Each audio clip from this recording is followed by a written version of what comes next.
Alright.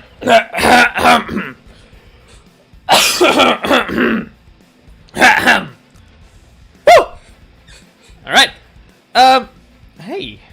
Hey. How's the sound? How's the background music compared to my voice? Is it too loud? Is it too quiet? Please let me know, and then we can jump right into it. Today, we are playing League of Legends, Legend League, League of Leg, and as I like to call it. And while we are waiting for the games to start, in the meantime, I have set up Project Ozone. Hey, Soshi, how you doing? Project Ozone, for those that might be new here, like my boy Soshi here, is modded Minecraft, and it's basically really hard. You have to grind a lot of stuff. So I've got my pulverizer going here. I've got 8 pulverizers with cobblestone going into it. Tier 5 cobblestone generator. Anyway, I don't even know if you play Minecraft, but machines for this are running in the background while we go in League of Legends and queue up for ranked solo duo, because that is the main attraction today, the League of Legends. And I'll try to be as beginner friendly as I can, because I don't think you've played this game before, right? I'm fairly sure you haven't. So I'm trying to explain as much as I can, but yeah, sometimes I gotta concentrate on the game, and sometimes certain things are just hard to explain, you know? So yeah, I've been playing League of Legends for like, oh boy, for almost a decade now. Like a lot of games. I've been playing it since like 2011. But anyway, Project Ozone, we are setting up the sifters so that we get a few more things, a few more resources. And there is actually a hopper in the corner of this, so that these things will automatically get collected. And we can just AFK and wait for that to go. And in the meantime, let's check out League of Legends. Let's see if we get a decent team. If there's anything we need to do. So personally, I main the role of support. And I like to just play Leona. Leona is a nice champion. Yeah, if you've got friends that also play the game, then I highly recommend it. Then it's really a lot of fun to play. And yeah, this is a game where if you ever want to play a game with me, then this is probably the game that that would lend itself the best for that. Where I could do some games either 1v1 or like like ARAM games or something. But it's one of the games that's like, if you've got like friends that you're like actually good buddies with. I'm gonna be honest, if your relationship with your friends is not the best, it might cause a bit of toxicity. People get really passionate about this game, so yeah, people get really passionate. Maybe your friends, maybe the random people you encounter. That's obviously the thing that I got to say when recommending this game to people. You gotta have a bit of a thick skin. People are really mean on this game. Like, toxicity like I've not seen in any other game that I've personally played, at least. There are other games that are like maybe as infamous, I'd suppose, for toxicity. But League of Legends is like always been up there in how toxic it is.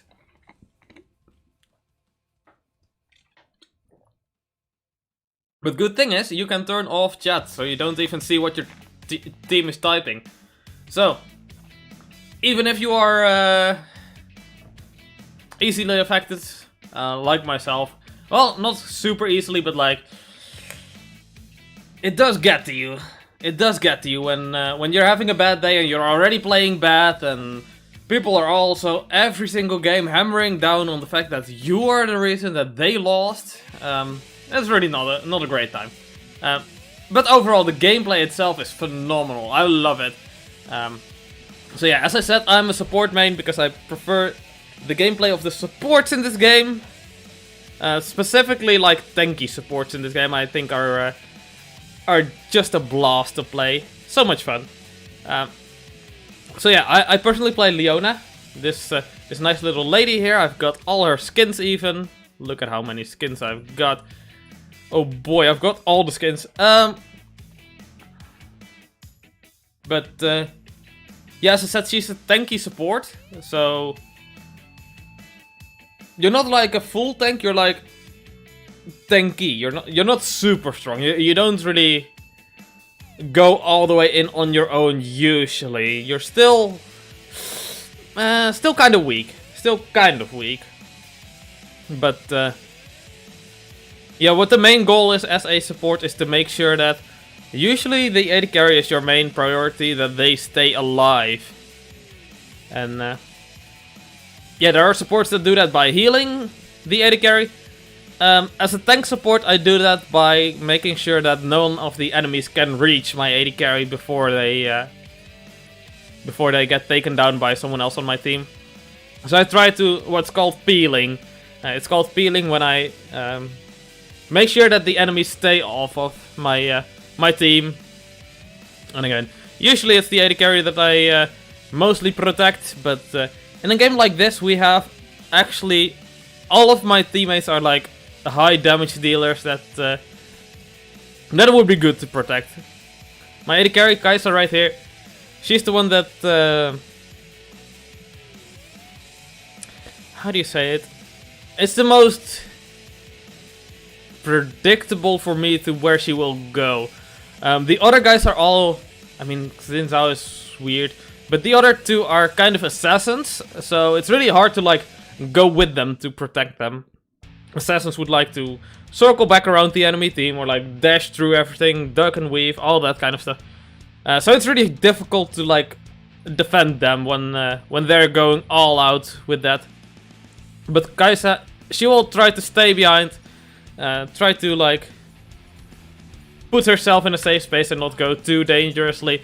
Those other guys might go in a bit of a dangerous place where I can't really protect them. And I would just end up dying while they probably have the abilities themselves to save themselves. Anyway, every single game we start by saying, good luck, have fun.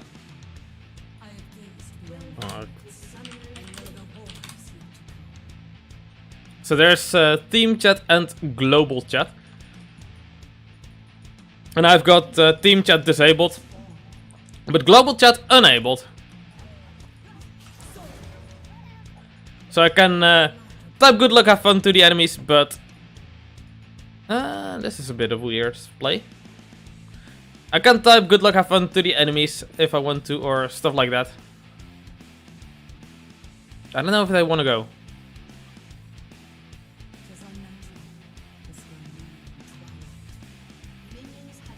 Let's just go back.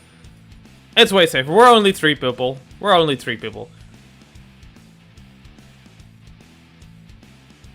Yeah. Once we get ahead, usually it doesn't really rely on the items that we have, but rather on where the enemies are. Because if the enemy catches us trying to kill the dragon, then we may just die. Which is like the scary thing, because dragon, almost always you can get it. If the enemy doesn't come, you can almost always just kill it. It's not that strong, but it does take your HP just down a little bit lower. And if the enemy is around you, then it might be a bit scary to have the enemy fight you in such a location. Anyway, as a support, I play on the bottom lane. There are 3 lanes. 1, 2, 3. If you look on the bottom right, there's a map. And yeah, support is always together with the... Usually it's an AD carry. Almost always it's an AD carry. Very rarely it might be another type of champion that plays here. League of Suck. Hell yeah! Don't worry, we've got Project Ozone though. I can show you...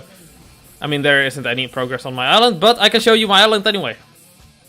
I showed it at like right at the start of the stream, and we put the dust in the sifters, basically. The what is it, like 17 or 1800 stacks of dust is all in the sifter. I don't have it automatically go to the sifter yet, because I just like to move a barrel with like 1,000 stacks at a time.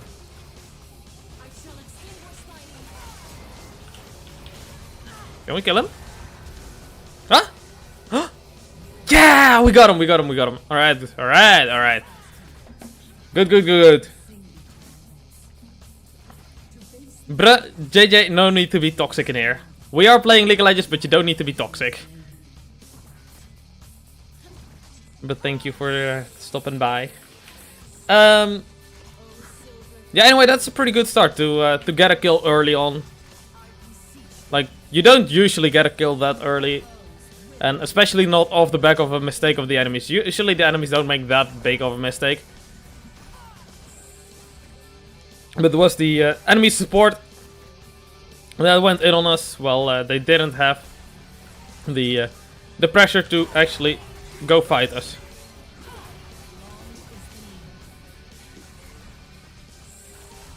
I don't know what they're doing. Well, there's Evelyn. Yeah, that's what I expected. Alright. Oh, yikes. Oh, the stun still hit. Ah, freak. Yeah, that's what's called a jungler. They sometimes walk into your lane and then they have a numbers advantage. Then there's one more person. And they win. Hey, Daniel, how you doing?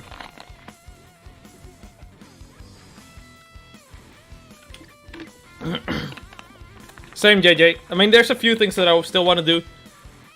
But Project Ozone can be quite unclear about what to do next sometimes. It can sometimes be quite unclear. Oh, we are back in lane.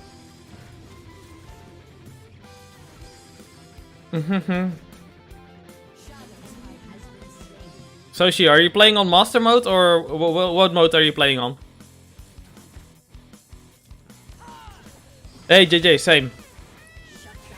I just continuously add more pulverizers and put more dust in my sifters, and then I can use that stuff to make more pulverizers.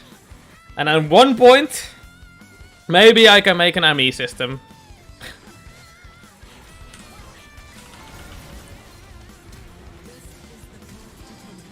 Ooh, is she alive? Yeah, she's fine. Good, good, good, good. Only Master, alright. No, Master is like actually really difficult though. Like, Master is no joke difficult. You should really not underestimate how difficult Master Mode is to begin with. I just thought it might be good content for the streams to make it even harder. Like, if I was just playing on my own, I would not make it that hard as I was playing. Yeah, I think Expert Mode is like the regular experience that you would want. Nope, I'm gonna try to get into the Twilight Forest tomorrow, and then I will stream going into the actual Twilight on Sunday evening. Is the plan. So as we all know, tomorrow I'm busy prepping for that. And yeah, let's get some boots. Let's get some boots. I don't know how much effort it is though. I have got the embers mine or drill or whatever it's called. So I've got like a few stacks of embers. You gotta tell me actually, is the amount of embers that I have, is it enough for now, or is it a better? Oh god, she's dead. Oh, that's annoying. Well, if she's dead anyway, I might as well just go this way.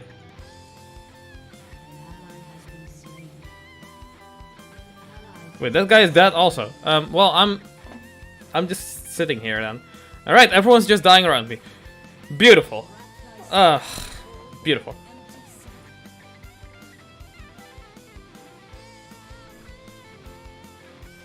Yeah, I've got steel armor. Actually, I was stupid enough to make the black quartz armor, but it's fine. It's not that bad. Is it? Actually, in terms of armor points, it's more, right?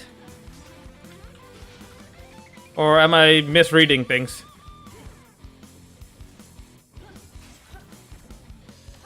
Oh, you never even used the boar. Ah, nice then. Then I should definitely have enough. I don't know how to make all the machines though, and like how to hook them up mostly. I think making the machines is probably going to be the easy part, right? It's all about how you hook them up that you really need to have like a visual guide for.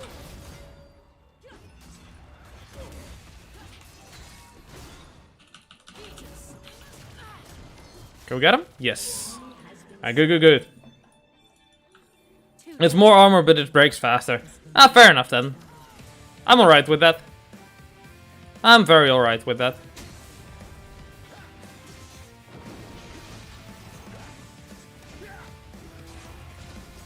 I mean, I barely get hit by anything on my main island anyway. Very rarely, some things do spawn, even though there's no available spawning spaces. But yeah, I don't know why that is. It's just a thing that that happens sometimes. Earlier, I saw basalts that spawned in my my animal pen. Oh yeah, that's another thing that I was slowly working towards, getting the mob imprisonment tool, so I can get my mobs out of there and actually get some random spawns in my my grassy animal farm, and just kill all of that automatically and collect some of that, because at the moment it's it looks to be saturated.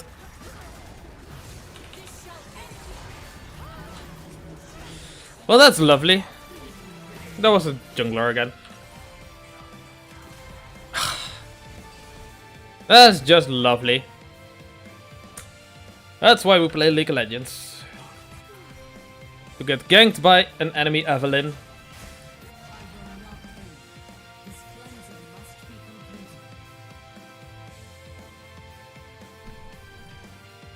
Yeah, I've never actually... I don't think I've ever fought Duke Fishron? Maybe I battled him with Dutch at some point, but I don't think I've ever battled him actually.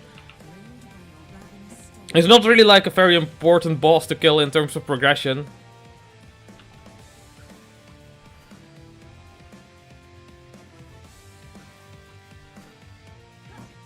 How much XP would be lots of XP? Is like a flat out 4 levels, or is it a set amount of XP orbs? Because like a lot of things in this mod pack are like based on the amount of XP orbs and not the amount of XP levels. So like, if you go from level 102 to 103, it's like, let's say 1 billion orbs. Then it won't take away all those 1 billion orbs, it will just take the 500 that it needs for the thing, right? That's how it does it for a lot of the things. At least the totems.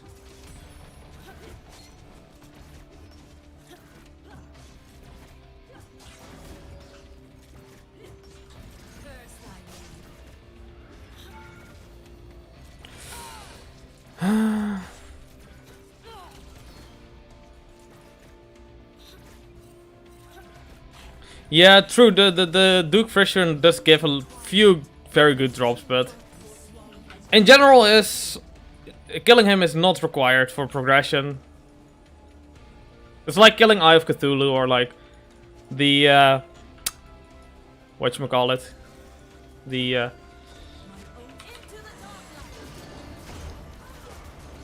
oh god, I fucked up. Or like killing King Slime. King Slime is also like, it's cool, but not really required for anything at all. Hi Yasuo, how you doing? Thank you. Alright, we're gonna push this in.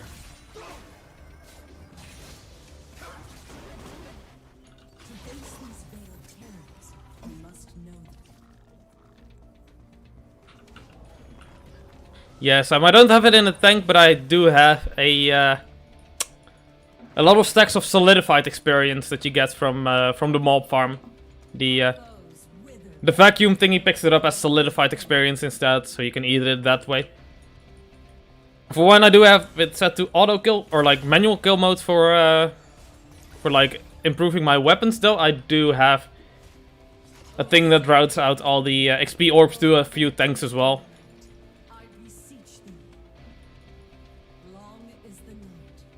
Yeah, I don't know where the enemy bot lane is, so gotta be careful here. Alright.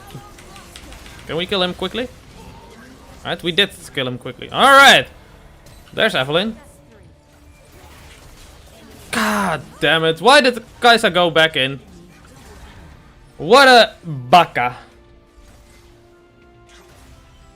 Yeah.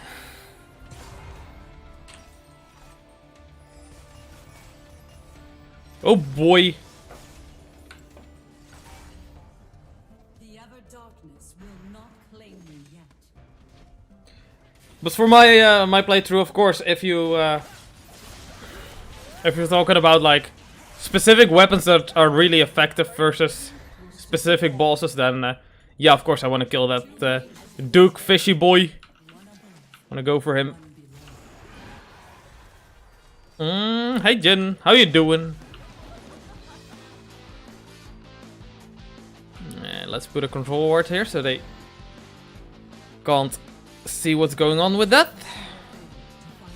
I'll go mid lane and see if we can mess with Aurelia here.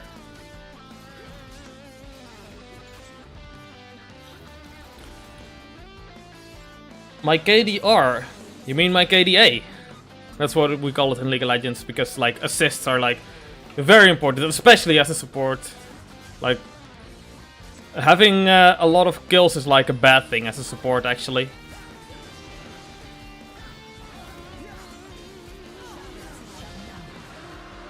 Alright. Oh, Yasuo doing pretty good. He solo killed the dude. I'm gonna follow Alistar here because he was somewhere around here.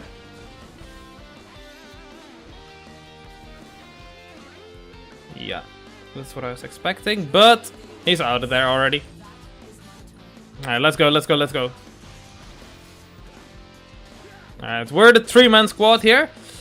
Gonna try to push down this tower. Actually, guys, I should probably stay in mid lane to pressure that so that Aurelia can't come, but she's gonna come here anyway.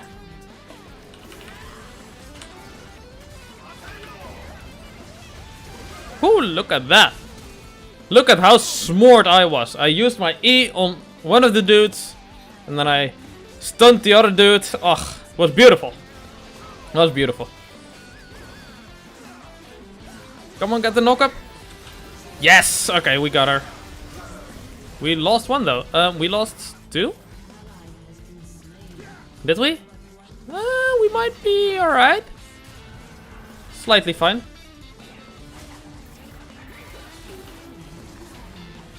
Only slightly fine. Yeah, I'm busy on Saturday evening. It's like the one time of the week that I can play with my IRL mates, so I gotta play with them. Otherwise I don't ever talk to them anymore. So yeah, I'm busy every Saturday, unfortunately. And then during the day I am prepping for the other streams during the week, like digging out arenas in Terraria or doing stuff on the Minecraft for Project Ozone. I really gotta prep for those streams. It's not as easy as just turning on the stream and just going. I mean, something like the Toy Story stream that I did earlier. I don't think you were there yet. Something like the Toy Story stream is a bit more of just turning it on and seeing what happens. But yeah, lots of streams take a bit of preparation work to give you as much quality as I can.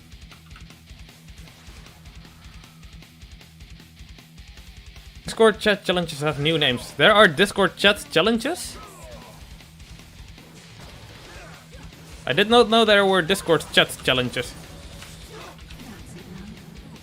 I don't know what Yasuo is up to here. I don't know what Yasuo was up here there. That was not the... Well, this was also not the greatest. Don't know what Qasxz is doing. I am just confused all around. Honestly. We just want to chill here. Maybe farm a few minions. And not go into versus 5. Oh, the channels. Channels have new names. I mean, we've got hashtag recipes now.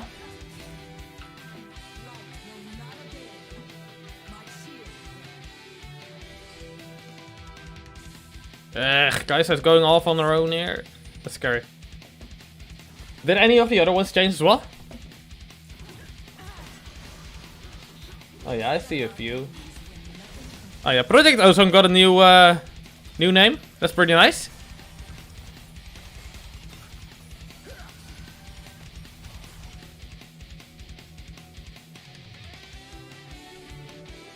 Oh, hashtag recipes gone again. Aww. That was for Scouty though.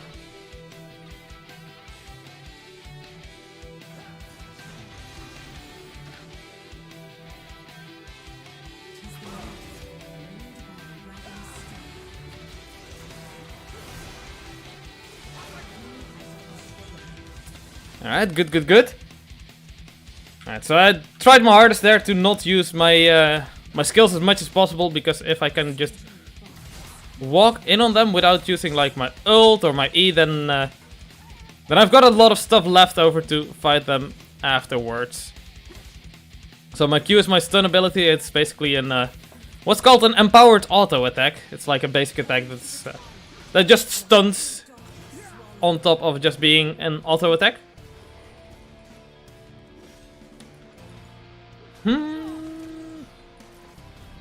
Hold on, guys. Alright. Let's see if we can get this a dragon. We should be able to get this here. Kali should be able to distract him for long enough. Don't have any wards though. Alright. We got the dragon though. We were quick enough. Oh yeah, we don't want Scout looking in there, but it was due to Scout that it was renamed to hashtag recipes.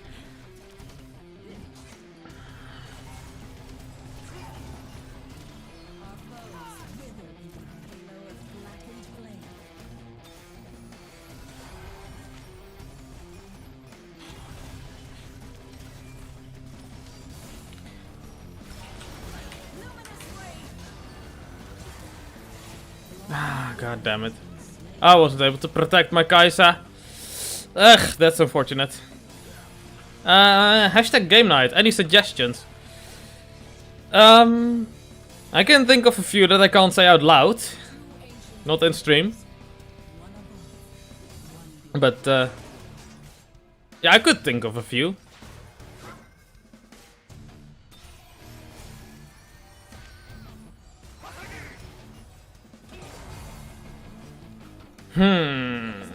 Yeah, where are we gonna go? I don't know. Yasuo's gonna buy a big weapon. He's gonna be stronger than ever before.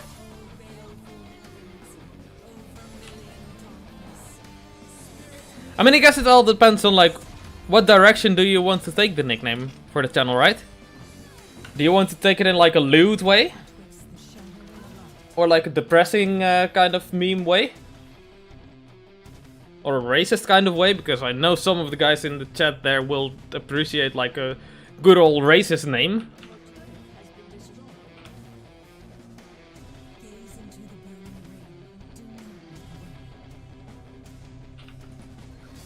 No, I would never, JJ. I would never. Ugh, guys, why is Qasxz still walking into the enemies?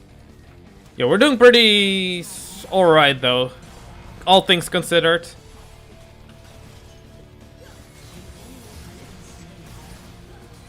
Like, considering the fact that we have 3 dragons, that's actually really good. That's actually really good. 3 dragons means that we're going to get a 4th dragon at some point, and 4th dragon is like always a good thing. Wow, alright. I just died there. Fuck me. Well then, beautiful. That's what we like to see. I kind of fucked that up. Then, yes.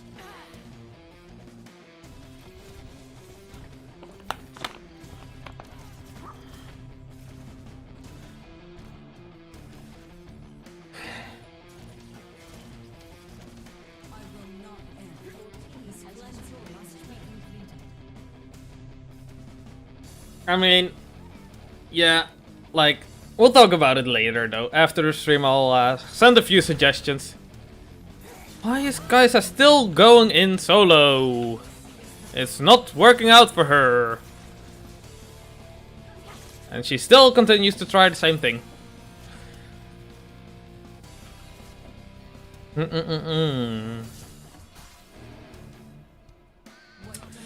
Pretty rough, pretty rough. I'm kind of doing the same thing here though, but I'm being just slightly more cautious. Oh, we're going for Lucian.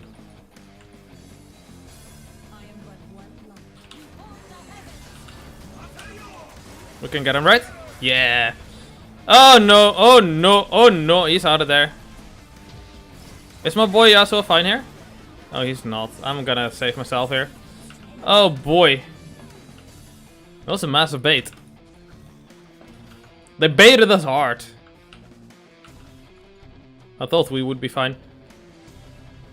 Spoiler alert, we weren't fine. God damn, we were so close to getting the burst down though. Okay, Evelyn.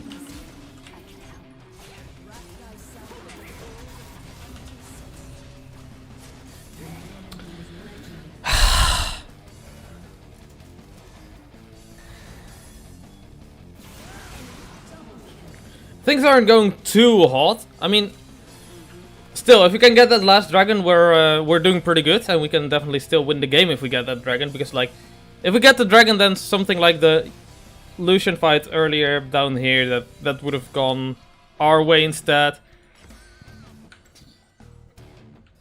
And yeah, I mean, this dragon is going off to the enemy, so it's like another 5 minutes before we can get another dragon.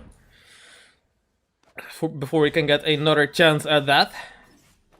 Because in League of Legends, if you get a 4th dragon, if you can get 4 dragons, you get a massive buff.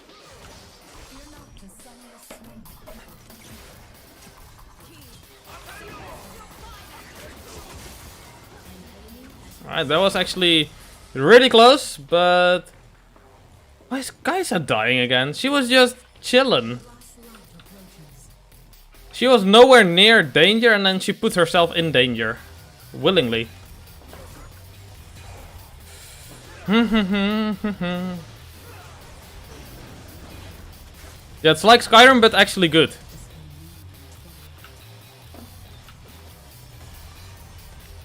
It's like Skyrim, but actually good. Well, other than the community. The Skyrim community looks pretty chill. And League of Legends community, we don't talk about that.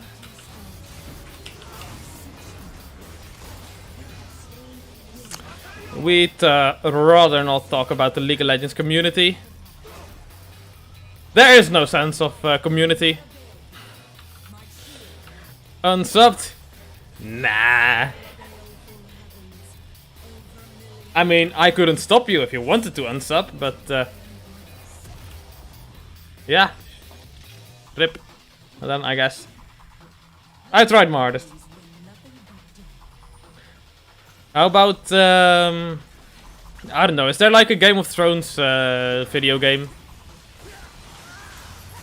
Game of Thrones, the movie, the game. Or something silly like that. Actually gonna use my Zeke's convergence on Yasuo, because he seems to be doing pretty well. I've actually never played Skyrim, no. I actually have not. It somehow just doesn't interest me at all. Game of Thrones phone games. Oh, that looks like... that sounds lovely. That sounds... just what you want, right?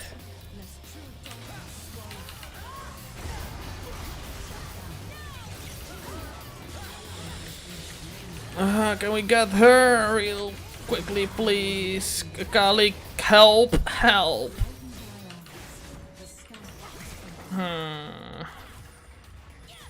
Where the hell is Yasuo? Yasuo died. Why? Where and how did the Yasuo die? Oh, she's going in. Yeah, yeah. Sorry, I can't help. I can't help that. Why are they pinging me? Bruh. There are weeb mods for Skyrim, but if the game is bad in the first place, I'd rather just play a weeb game, right? Or just, if the game is not up my alley. Like, do I need to tell you about Monster Girl Island?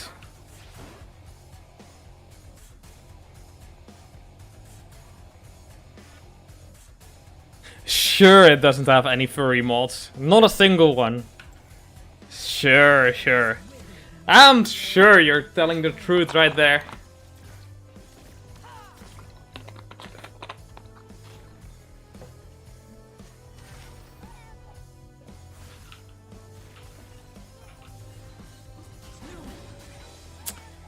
I can probably think of a few other games that have furry built in as well.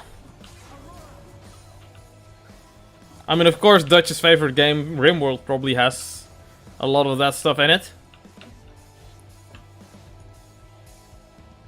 Actually, I'm having a tough time thinking of any.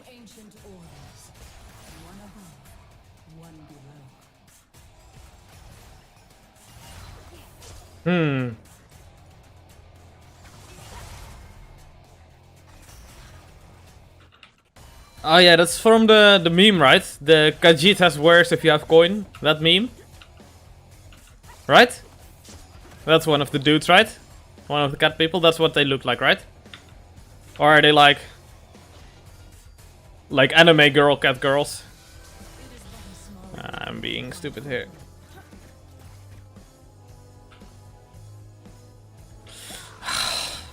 Yeah, we can't really do anything here. Yeah, this is rip. This is game. We're done. We're done here. GG.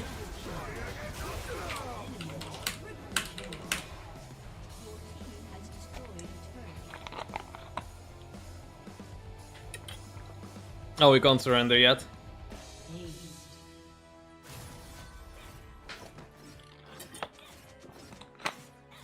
Yeah, then the cat people in Skyrim are pretty damn furry. Oh, I guess also Terra. Terra is another one that that has people that look similar to that.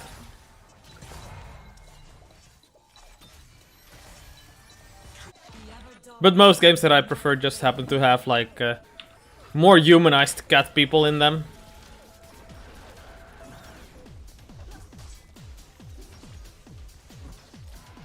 What kind of a bear? Because there can be different kinds of bears. And the difference can be quite massive.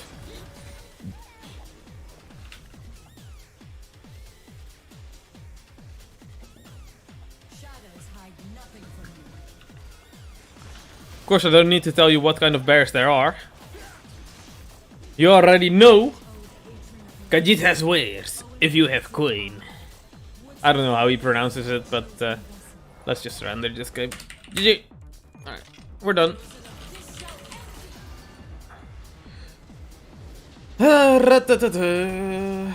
Taz, by the way. How you doing? I'm doing terrific. Woo! Beautiful. Let's just ignore my AD carry because she was actually pretty shit at the game, but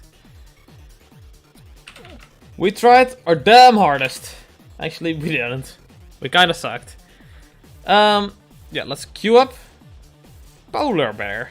Yeah, that's one kind of bear. Yeah, I've got shit sifting right here. I've just got all my things currently all doing cobblestone from this this little lonely cobblestone generator that is feeding all 8 thingies, and it's producing more gravel. I've only got like 900 stacks of gravel, so I probably should get on that. And actually, that is why it is on that.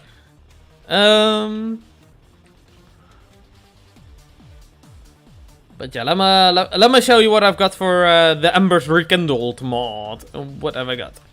I have got here a crystal chest. I don't know why I've got a crystal chest, I just do. It's so expensive for a shitty little chest. But yeah, this is what I've got at the moment. Camonite Brick, Dawnstone Blocks, Ember Shards, Ember Grit. I've got more Aspectus. And Dawnstone ingots as well. I mean, in theory, I should have like everything that we need, right? Got mundane stone as well. Don't know what that is for.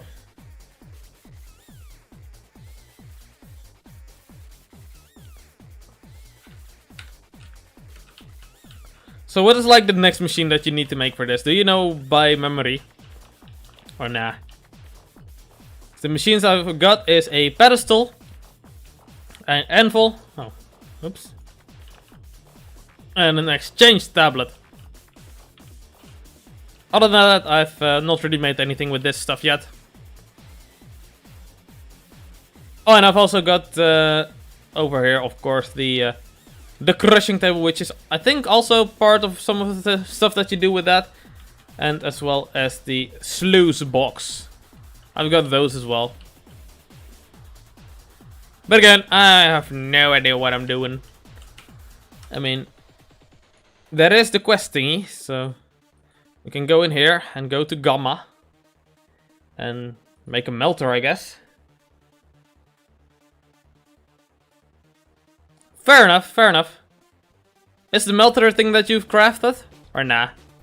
Because I'll make a goddamn crafter if y'all want to.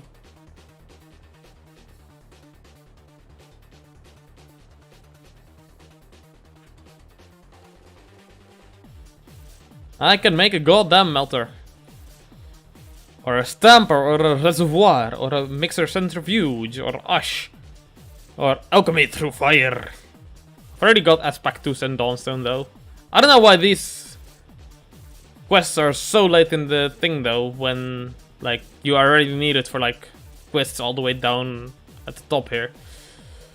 It's weird. I have no idea what I'm doing with this. You'll link the fit. Yeah, I think, looking at the thumbnail, I think that's the same one that I have watched as well. Didn't completely watch it yet because honestly though, it's a pretty fucking shitty mod. Like, they have some good ideas, but if the gameplay is not like clear and you actually need to watch videos on how to do just basically anything at all, that's the sign of a bad like video game in general, in my opinion. Like, a good video game, you should be able to boot it up and at best have a tutorial, and after that just be able to play the goddamn game without like going into a whole bunch of videos of other people that have like painstakingly figured it out before. Like League of Legends, you could just jump into a game, you'll die a lot, it's going to be painful, but at least you're actually playing the game. With Embers at the moment, I'm not even playing. I'm not even playing. Like, it's just horrible. It's a pretty bad experience in my opinion.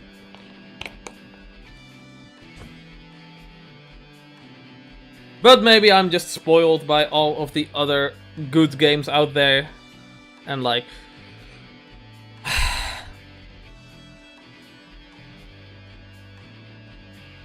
honestly, the rest of the mod pack is also kind of similar, but like Embers is like the next level of that.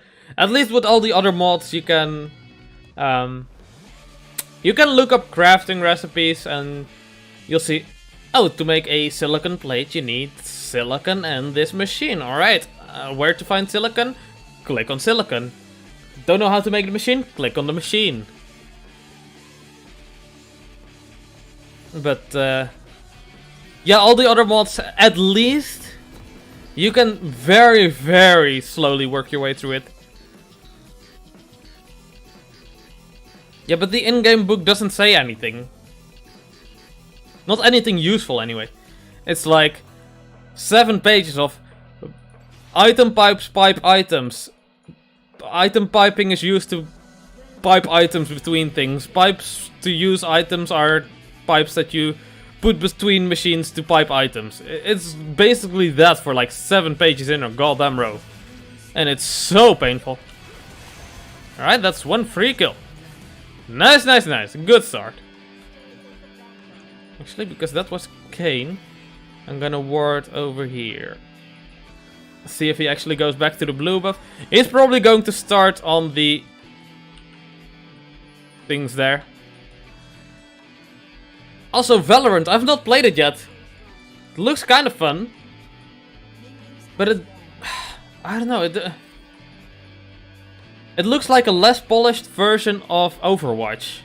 And I didn't even like Overwatch to begin with. Like... I guess League of Legends or like Riot games in general is like the more gritty, more kinda... What's it called? More poppy kind of gameplay. It pops, you know? If that makes any sense. Oh, Vel'Koz is going this way around. We're gonna kill Vel'Koz. Focus Vel'Koz.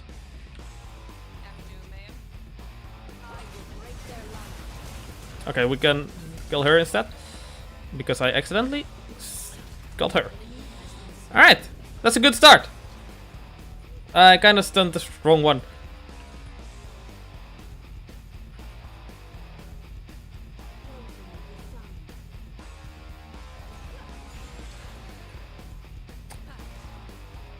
Coming back to Embers though, it's not even like learning by jumping in the deep end. That's honestly pretty bad, but it's you can overcome that. Because then at least... Okay, so if you want to continue going by the analogy of jumping in the deep end and like taking the idiom very literally, jumping into the deep end of a swimming pool. With League of Legends, you're jumping into a 10-kilometer deep swimming pool. You don't know how deep it is, you're gonna sink for a long ass time, but eventually you'll find a way to actually get back up again. With Embers, you don't even know where the goddamn swimming pool is. You don't even know where the fucking swimming pool is.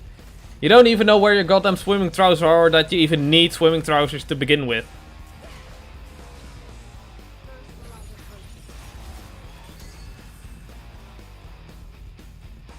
Now what I'm saying is, Embers, you can't even bang your head against the wall because there's just so little information about it. Like, if you were just playing it by going by the wiki or whatever, stuff like that, you don't even know what items you could craft. Like, at least with other mods, you know you can craft items, and sometimes you craft the wrong thing and you're not able to use it. But other times you craft some things and you just put them together and see if they work or not. With Embers, you don't even know if there is a thing that you can craft or not.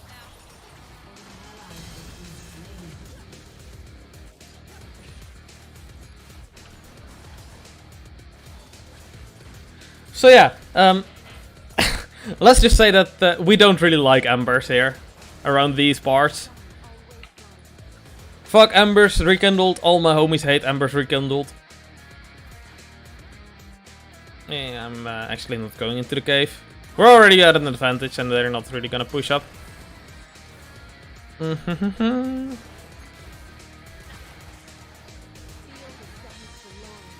mean, they're gonna try for the cannon minion, which is kind of stupid, if they do.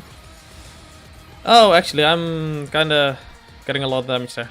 Ah, they did miss the cannon though, so we're fine. Focus is low on mana though. And I'm about to get my ignite back. Oh, there's a Kane here.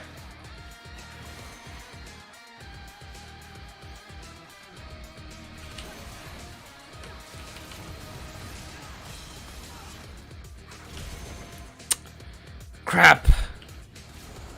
Is Lilia fast enough? I think she is. Yeah, she is.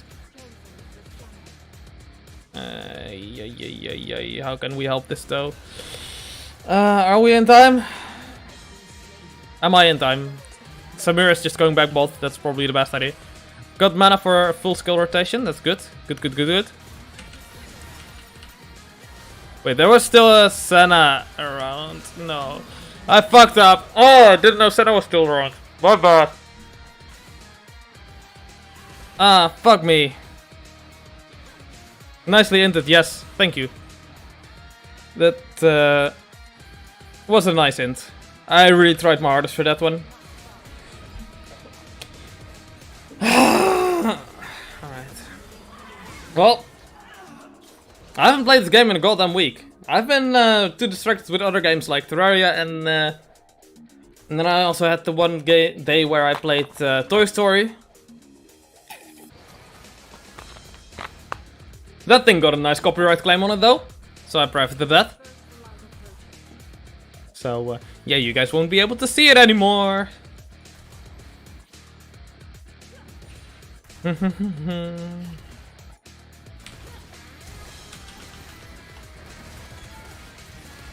Okay. What's up, Taz? What's up? How you doing?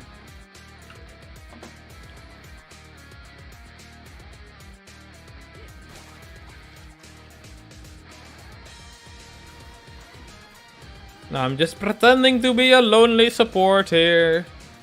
Warding the dragon as a good boy should do.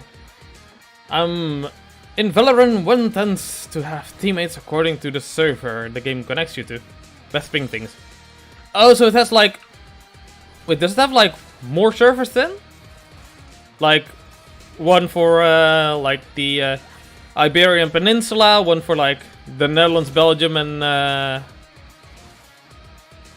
Is it like 10 different servers for Europe or something like that? Because that would be pretty cool.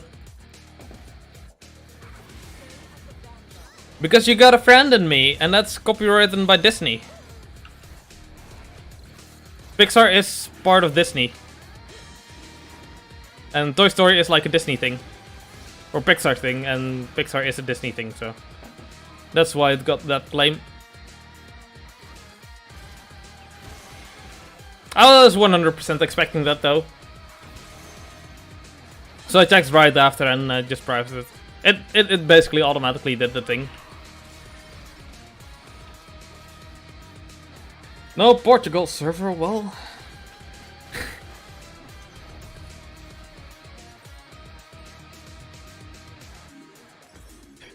How is like the rivalry between Portugal and Spain actually? Because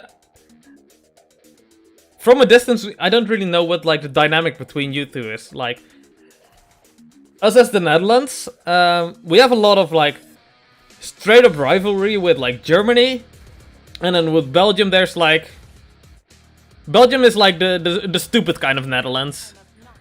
So we have like a little broader kind of dynamic with Belgium. Like Belgium, we can insult Belgium, but if anyone else insults Belgium, no. They're still part of the Benelux.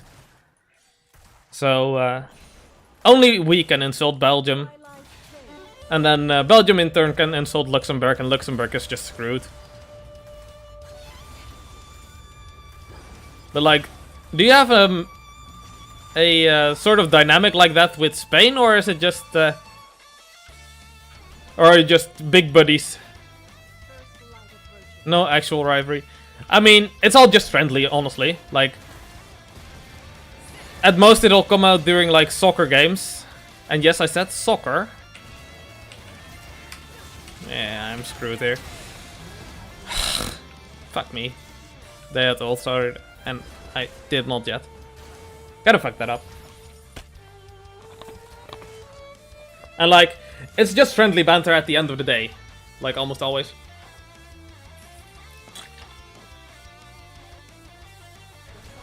But like, the Belgians are and they're very similar to the Netherlands, but they just speak a little bit funny because they speak Flemish and not Dutch.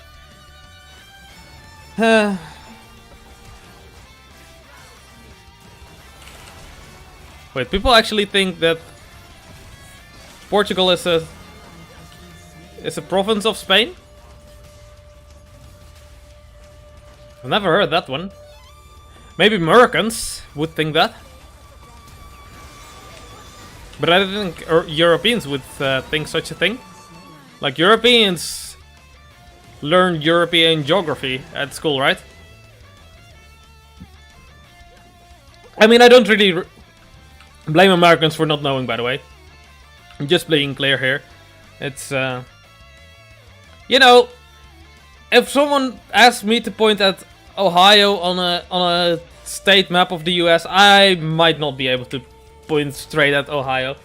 I'd usually get, like, the overall area, like, roughly right, but for a lot of states, I couldn't tell you exactly which one it is.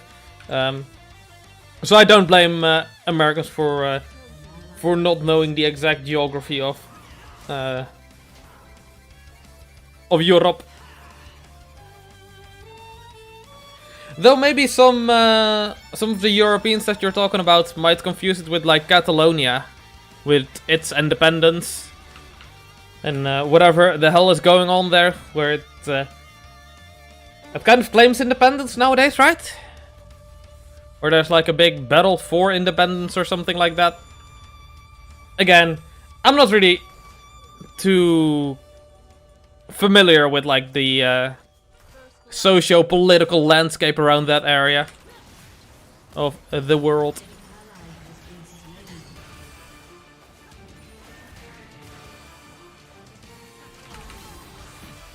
I'm honestly not familiar with socio-political landscapes in general. Like, I barely know what's going on between the Netherlands and Belgium, let alone like 2,000 kilometers away from me.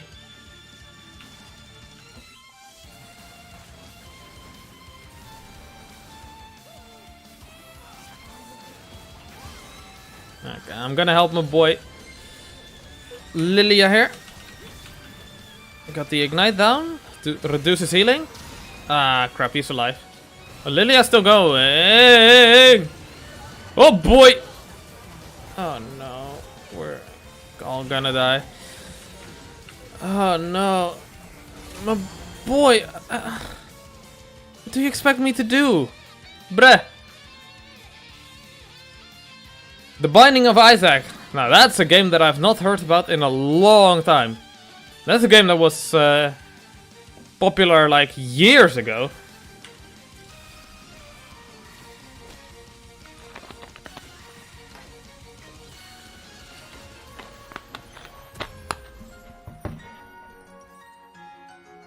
Also, yeah, of course, like, less educated people just don't know as much about geography. Like, that's just not the thing that they concern themselves about. Like, why would you? Binding of Isaac had an update. Cool, cool, cool. It's not a game that I've ever played, though. I think I've had one playthrough of it at some point on my my big brother's account. But it's not a game that, again, I'm not particularly interested in Binding of Isaac either.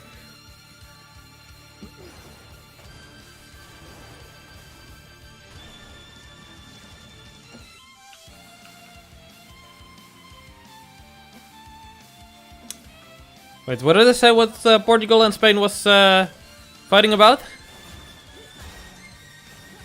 I said that maybe people that are less educated about geography might confuse it with Catalonia. Confuse Portugal with Catalonia, because like Catalonia is going for independence from Spain, but that's the thing that's also ongoing or whatever, I don't even know.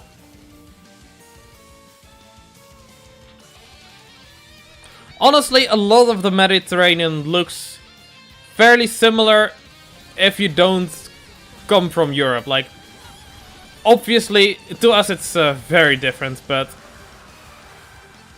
like if you compare it to like American architecture, basically you can divide it in like Southern Europe, Northern Europe, and Eastern Europe. Doesn't really make sense that way, but like the area between, like, for Northern Europe you'd say like France, Germany, and all the way above there is like pretty much the same architecture.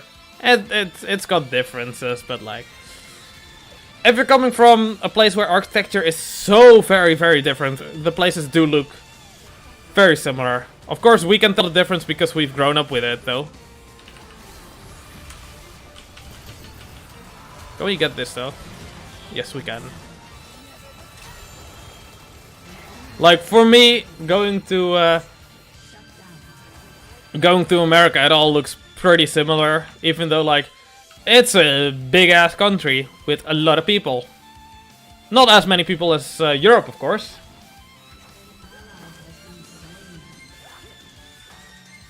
Portugal make claims about Olivenza and its return. A treaty from 1815. Yeah, I have no idea about that. As always, JJ is just a walking encyclopedia. Whatever, words. Words hard, words hard. I'm trying the best I can. Not really. I kinda gave up there, so couldn't really claim to be doing the best I can when I literally just gave up half mid-worth. Not even like mid-sentence, I just gave up mid-worth there.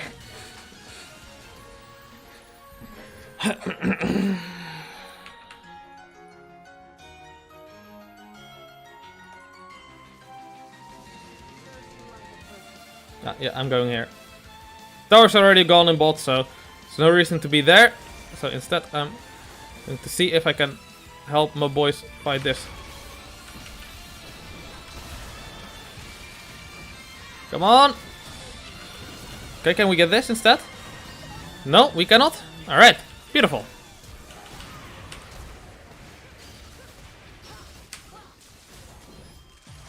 Come on.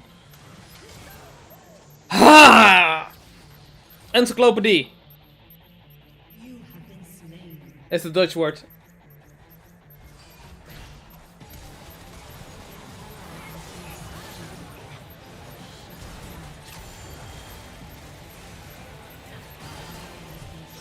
Means you just know a lot of things about a lot of things. Though sometimes it's hard to gauge like how deep your knowledge about certain subjects actually is. But at least you know like a lot of things about a lot of things.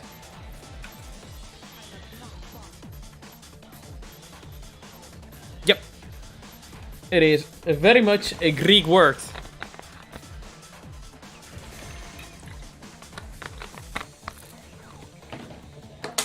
Oh, well, I just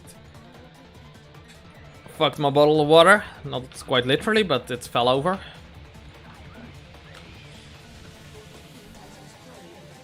It's dragon time in a minute and a half, so we really want that if at all possible. Though things aren't going too hot, I think we can at least contest it. We're not in that bad of a position anyway. Unless a few of us dudes die before then it's going to be pretty difficult. Yeah, Lilia, I'd love to go on this, but we really can't get on there. Breh.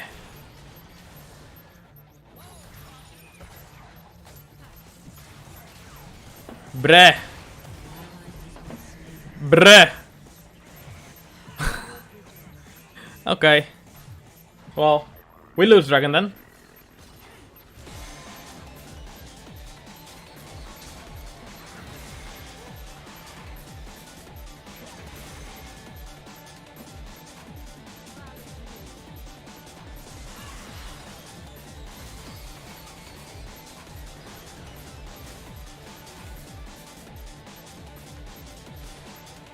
Yeah, things are going from bad to worse as usual.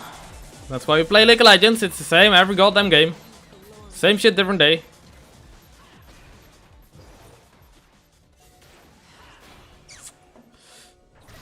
Yeah, the thing is, we don't know where all the enemies are, so... Yeah, now we die, because, like... That's just what happens when we just walk into the fog of darkness.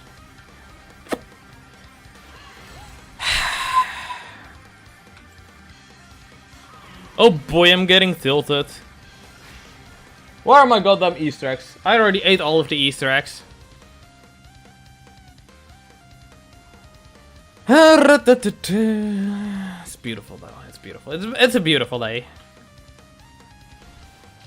How has everyone's day been going actually? I haven't even asked what have you guys all had for dinner today. I had a chicken burger and fries. And a croquette. On a mini baguette.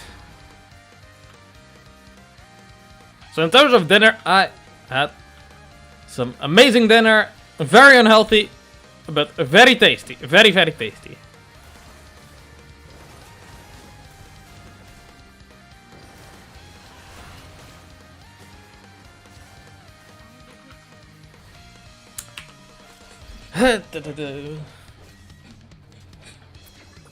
Also, I've got a 1 week vacation approved from work at the start of June. The very first week of June, I get 1 week off. So that's great. I don't know if I'm gonna be streaming as much then. No promises yet. But depending on what travel restrictions are, I'll try to either stream like every day or maybe not. But this is the first week of June anyway.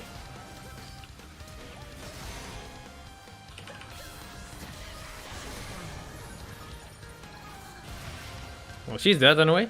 Oh no, she's fine. She's fine.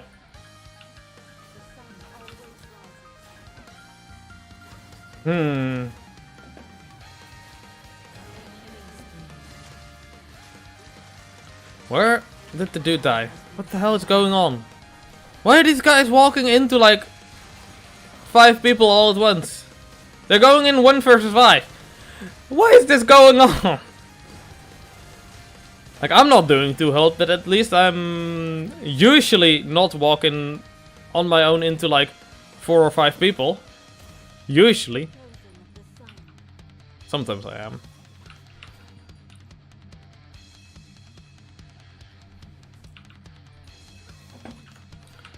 Ugh.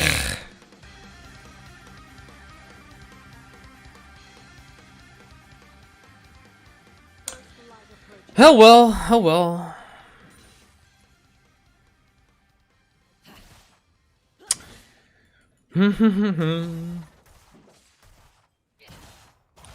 Yo, JJ, there's actually a thing that I've been meaning to, or like a story that I've been meaning to tell. That I think you might find either interesting or maybe you even already know quite a bit about, or at least something surrounding it. Alright, hold on, 1 sec. So, as most of the people here, I don't think Soshi knows yet, but a few years back I cycled roughly 2300 kilometers across Europe from my hometown all the way to Rome. And went through all kinds of places, all kinds of very historic places, beautiful places. But one of the historic sites that stuck with me the most was actually a site that we did not even like mean to specifically visit. It's just like a small village that we passed through. And then the little guidebook that we had with us had like half a page for like the entirety of the village. You know, that kind of a place. It's just, you know, a really old school medieval European village. Oh, for fuck's sake, alright. Bruh. This was in Switzerland, it was. And it was roughly in the southeastern part of it. Like if you, we cycled past the Bodensee. The Bodensee in northeast Switzerland. And then from there we cycled basically straight south. Straight south. And that is when at some point we passed the village of Zillis. Or however you want to pronounce it. I don't know. I'm gonna go with Zillis because it's just Z-I-L-L-I-S.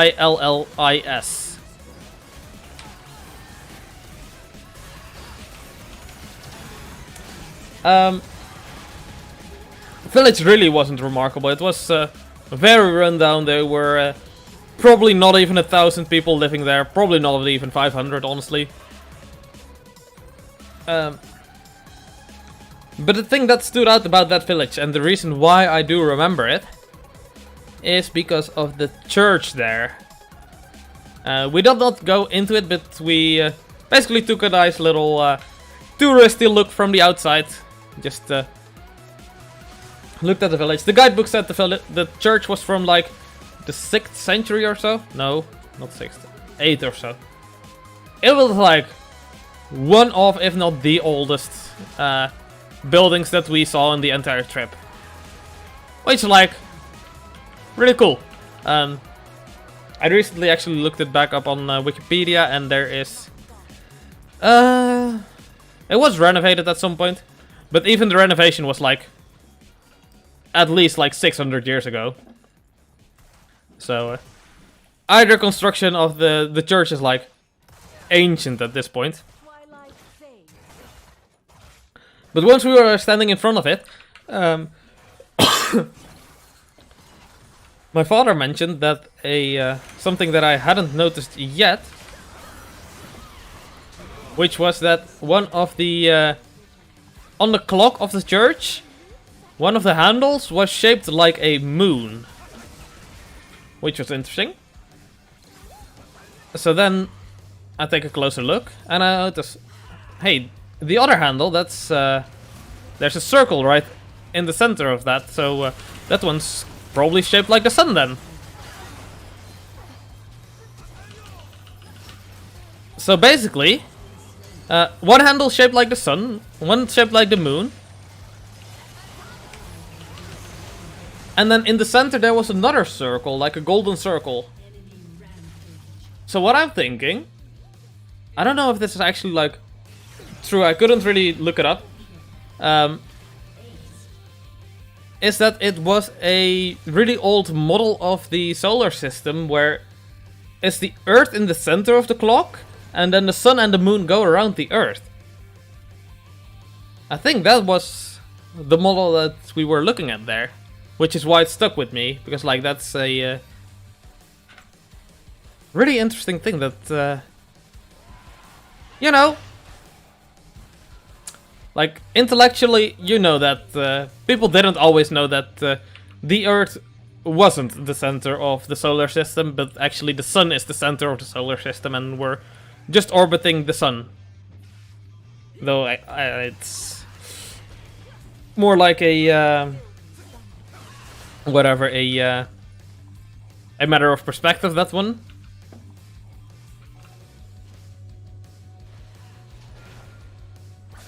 But yeah, it was really interesting for me to see like that reality of like the sun being, or like the Earth being center of the solar system, like wasn't just like, obviously it wasn't just a fairy tale, but it's like actually part of everyday life, I suppose. It just suddenly felt so much more real than anything I've seen mentioned about it before. But yeah, I was wondering, JJ, you're here, right? If they, if that is like a standard thing, or like, or if I am maybe over-exaggerating what I saw there. Maybe I'm pulling my own conclusions where there are no conclusions. Maybe it's just that there was just a circle in the center because like that's just what they had to attach the arms of the clock to.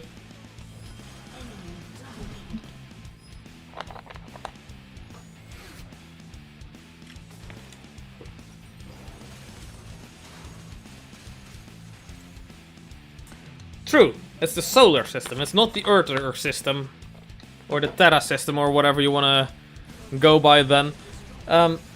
Yeah, we got another Eldo, which is great. That's why we play this goddamn game.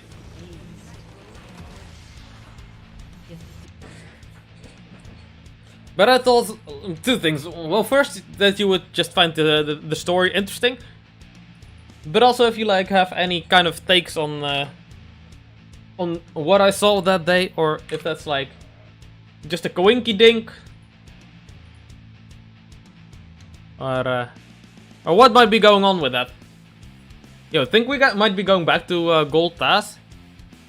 I think we might be going back to gold. Where are you? What's your rank, mate? Are you in here? You're not even online. Where's your name at? God, I should really clean up my friends list. It's such a mess. Not even gold in solo duo or flex. Not even gold. Oh well. Actually, look in here real quick. Not this one. Ready. I have with me the guidebooks from cycling across Europe. These little books, there's 3 of them. They took me all the way from my hometown. Well, not quite. I had to cycle the first like 100 or so kilometers using like signposts and stuff. But then once we reached the city of Aachen in Germany, very close to the Netherlands and also very close to Belgium. Once we reached that point, we got onto the Venbaan, the old railroad that used to ship around coal, I believe. It used to ship around coal, and then later on it got into disuse because like the coal mines either went out of business or the demand wasn't there anymore or whatever it was. But yeah, it's a really interesting thing, the Venbaan, that I have to talk about at some point. Oh, your other message was deleted. Hold on. Thing is, most early clocks went way over the top and spent a lot of money making them unique, so it can be hard working with the meaning behind the clock faces. True. True. But this clock face was actually like fairly simple. It was just like the church itself was really small. It's like, as I said, it's a village of 500 people, so it's like at first it was a wooden church, and then a few hundred years later they rebuilt it to be like a stone brick church. And it's just straight walls. There were no decorations or anything to it. It's just very, very straightforward. I need to get part 2 of these books. And the clock face was like also really, really simple. Here's the Bodensee. And then we go south to Oostenrijk. Past Veldkirch. And then at some point we passed Liechtenstein. We went through Liechtenstein. Piamala, alright. I'm too far along now. Piamala and the Spleugenpass. Passo di Spleuga.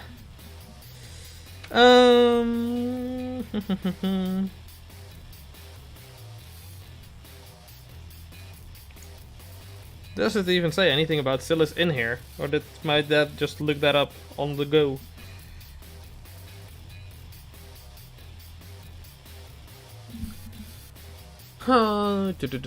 Veldkirch, Wittenau, Alstad.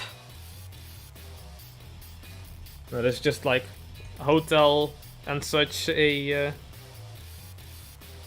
contact info for those places. Qasxz is also one of the ones that was there.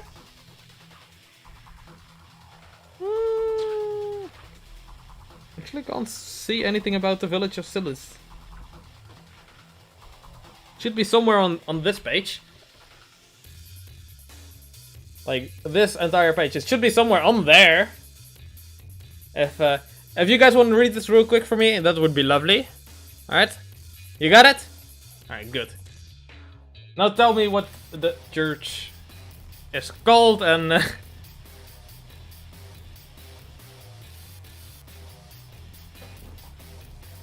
What are you talking about, aggressive pronunciation? When I was talking about the... I guess the names are German, but they're in Switzerland or Austria. They're like right on the border, so like some of them are in Switzerland, some of them in Austria. But they speak German on both sides of the border there, so the names are still in German. My pronunciation wasn't that aggressive though, I was just trying to pronounce it like the proper way. How do you spell the place name? Good question, I'll type it to you in just a sec. It is Zealous.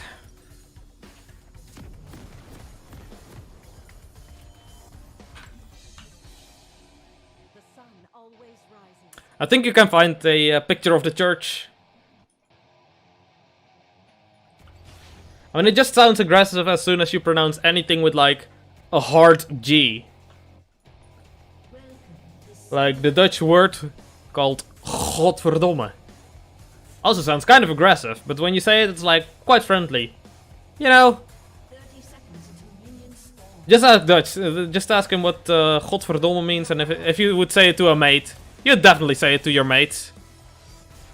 Ah, crap. Alright, we got the flash down. Alright, good. We did lose first blood though, so not a great start. But where is Dutch when you need him anyway? Where is Dutch? He didn't even put on the sound in the background. Or did he? He's not even responding in Discord though. I mean, I'd assume that as soon as I say godverdomme, if he is listening, he would tab out of whatever he's doing.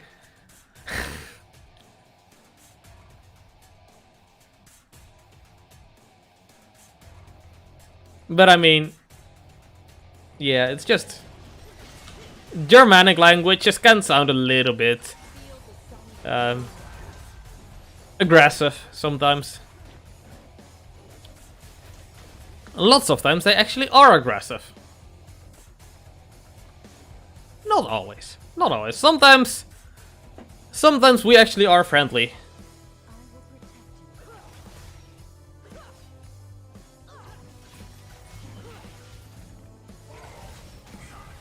You have seen the church, it's the Church of Saint Martin. Alright, so it actually is like a very famous church. Because yeah, it was like a significant amount older than the other things that we saw along the route. Like, I know that the meme is that 100 years in Europe is a short time, and in America 100 kilometers is a short distance, that kind of meme. Oh god damn it. We're losing too much HP, we can't fight now. Because we like to keep around all of our really old buildings.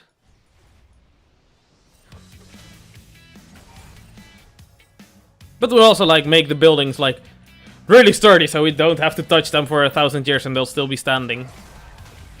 Well, this is like real sad now. Bit of a yikes. Ah, no, I didn't go inside, so I didn't really see the ceiling. We did go into quite a few other churches along the route though. Obviously it's like a tour through Europe, so if you want to appreciate like the European culture and like heritage, even if I'm not religious myself, you gotta be honest, some of the stuff that you see is just so fucking beautiful that oh well, that cost him his flesh.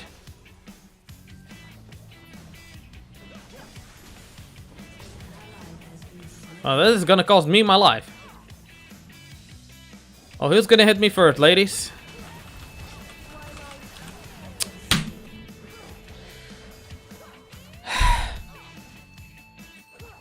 Yeah, but even so, America's like... It was founded like 300 years ago now. Or like 250 or so. So it's like... It's been a while for a little bit. It's been a while for a little bit. It's not like the last century.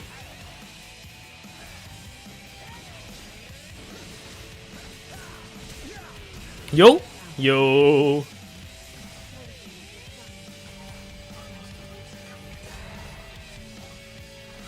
But still, America just likes to demolish their old stuff and build new fancy roads over them for the car. That's what they've been doing for the last century. Just demolishing any old town centers they have that are nicely walkable, where they have nice intermingling of like residential and commercial areas, but they really don't like that. They really don't like that. So instead, they go for you know, bulldozing everything and spreading everything out over as large an area as possible.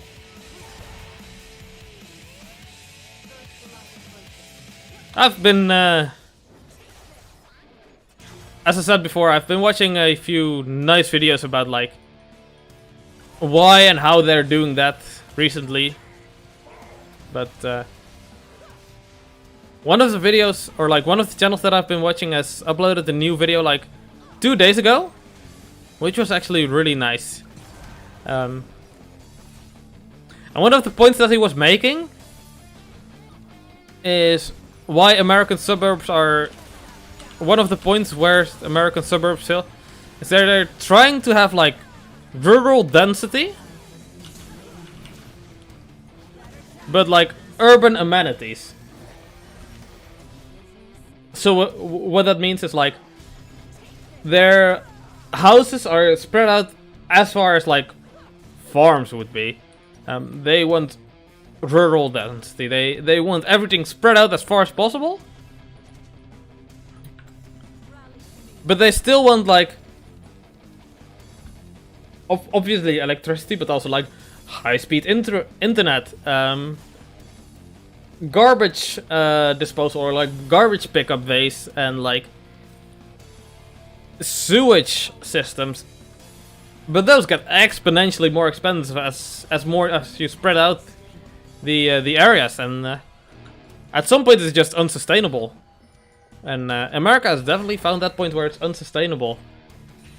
A lot of their cities are in massive amount of debt. Tomorrow there won't be a stream, unfortunately. Tomorrow there will not be a stream.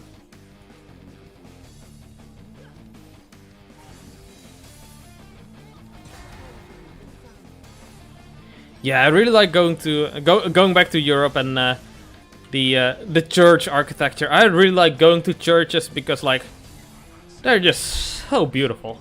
They're just so beautiful. Obviously, they're massive symbols for Christianity and like whatever Christianity may be mean to you. To me, it doesn't really mean much. I don't dislike or like Christianity in general. I'm like apathic about religion in general. Like, sure, people are religious, but I just don't really know. It's not a thing that like is a thing that keeps me busy in my daily life. Anyway, churches, they're goddamn beautiful. I don't know where this was actually, but there was a church that we went into along the way. I think it was in Italy. Where there was like,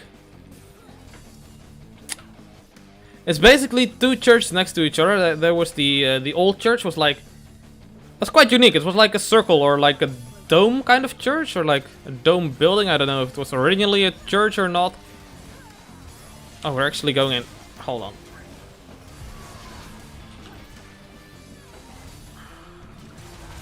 Hold on. Come on. Okay, we got him. But anyway, in the new or main church, whatever it was, it was a really cool piece of artwork.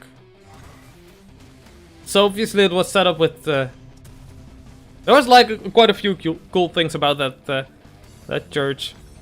Obviously it was set up with like all of the small little areas on the sides, and then at the front there was like the shape of the church was in a cross, and like at the front there were like 3 big areas, and like one of them had a really cool painting, but it's really hard to describe because it's like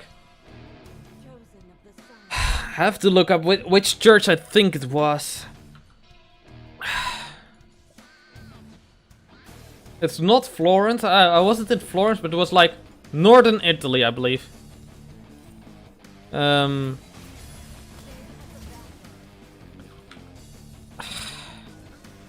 Anyway, the painting was like very dark, and it was like no very real distinct shapes. It's like abstract art, I suppose, but it was like really old art. Of course, it's not like a modern piece of abstract art. It's like, I don't know. It kind of spoke to me. I'll have to look up what place that was. And then also another cool thing about that church is that underneath the altar there was actually like a basement thingy. And inside of the basement there was a big wooden cross. I don't know if it was a cross of any significant importance, but it was like nicely displayed, like below the altar in the it was basically the catacombs, honestly. Like it was really low ceiling. Like I'm not that tall, but I had to basically duck to comfortably walk there. I couldn't like stand straight up. But they still had a nice big cross down there.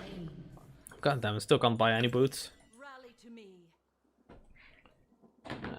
Let's put booklet number 3 in front of me, because that's where it should be. Also, Soshi, to answer your question real quickly.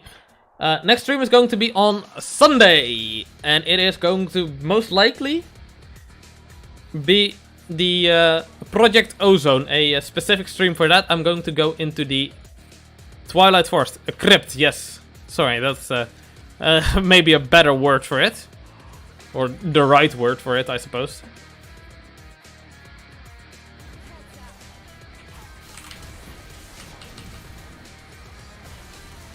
Ah, crap, can we even get her? Oh no, we can't even get her. Oh no! Oh no, no, no, no!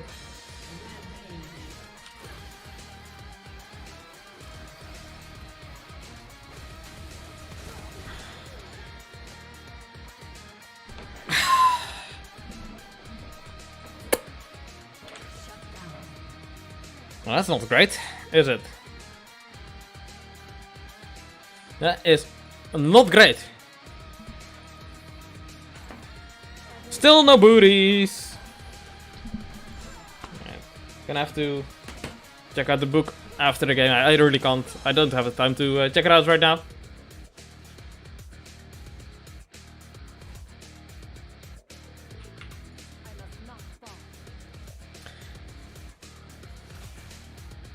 Yeah, I'm thinking again.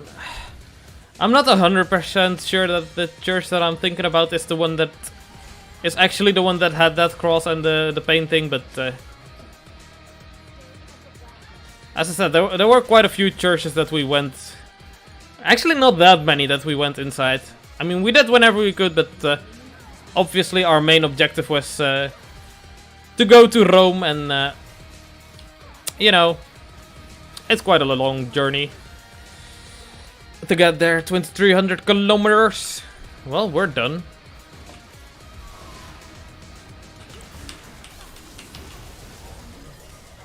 Nah, don't have enough damage. Oh wait, am I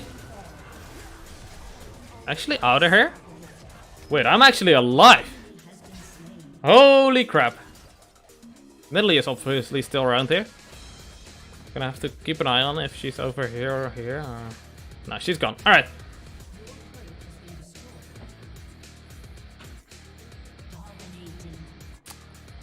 Yo, speaking of old European towns, though, do you know about the town of San Gimignano? In the middle of Italy. Not quite the middle, it's like pretty north. But it is part of like the peninsula area. But anyway, have you ever heard of the town of San Gimignano? It is a beautiful town. It's actually a oh, hold up.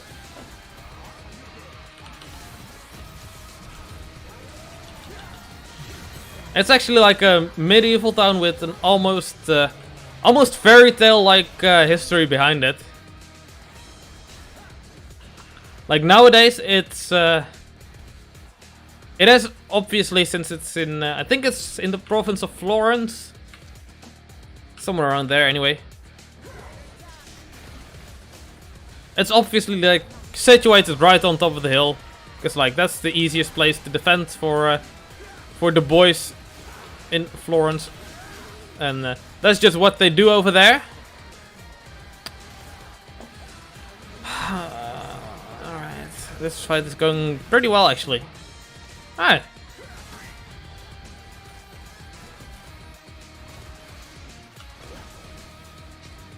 And like it's all got all kinds of like very small little streets and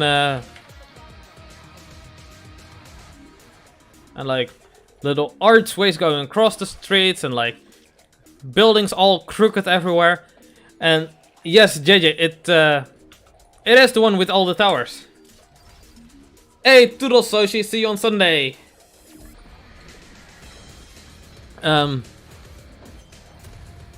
yeah, obviously I'm no expert in the history of a town that's like 2,000 kilometers away from me, where I barely even know how to pronounce the goddamn name of the town. Wait, is Jin actually being able to do this? I think he's gonna be decently fine here, actually. No.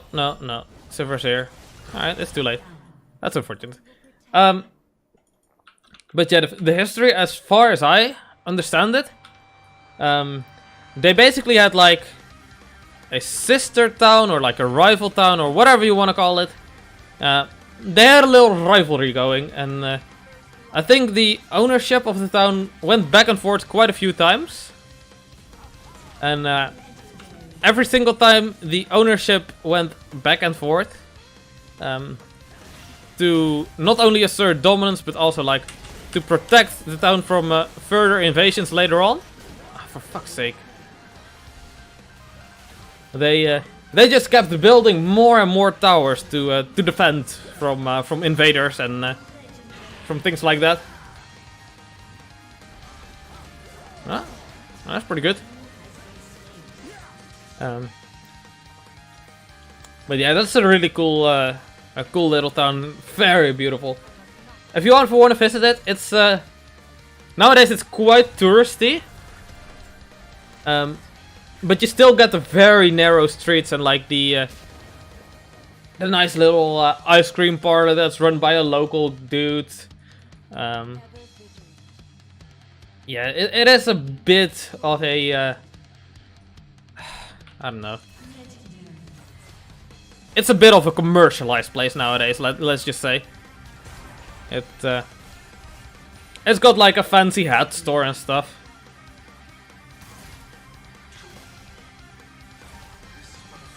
Yeah, the dollar tower was just to show everyone how excited they were to meet again. It's like, oh, is that a tower in your pocket? Or is that, haha.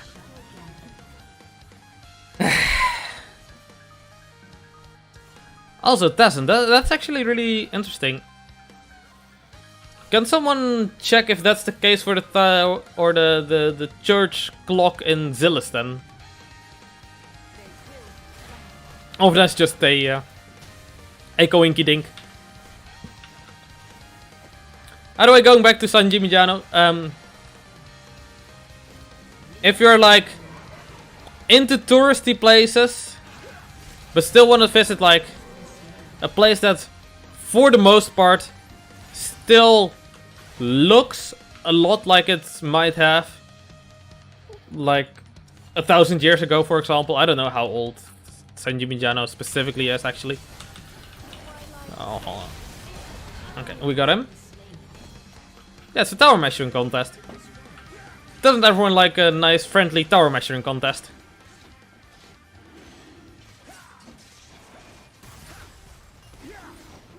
But yeah, the thing with tourism is always like, it's a double-edged sword, of course, because like, you'd love to find like the hidden gem where it's like life was 1,000 years ago and things haven't moved in time. But obviously, if you go there, then you're providing tourism to that place.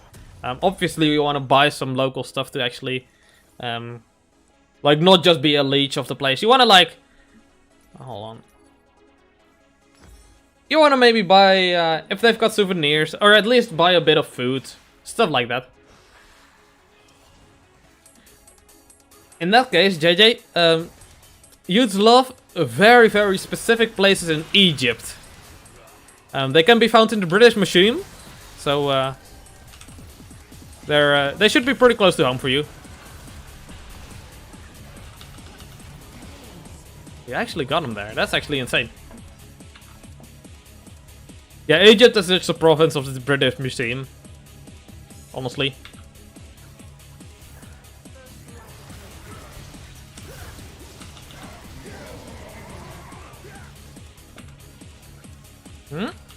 What's going on? Hello, Mr. Aatrox. Hey, I got him.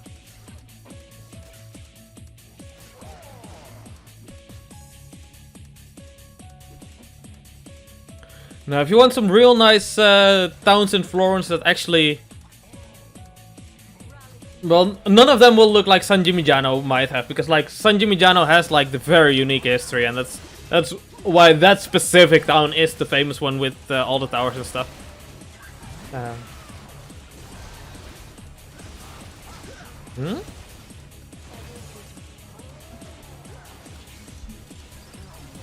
But if you want some more authentic places, maybe they don't look as amazingly interesting as San Gimignano, but they're still very interesting, very authentic, old school places in Italy. I'll list a few in a sec, and if you later want more, then I'll look at my little booklet here and I'll find out a few more, because like I'm such a fan of like medieval Italian architecture and like villages.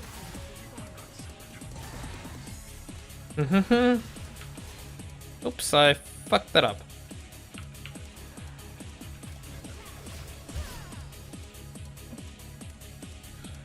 The dude in Prague was blind, the Clockmaster. Now that's an interesting story. That's something I would love to hear something about.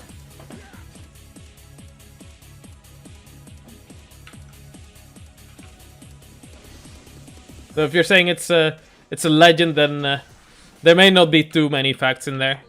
Legends usually are rooted in fact, but quite far from the actual truth.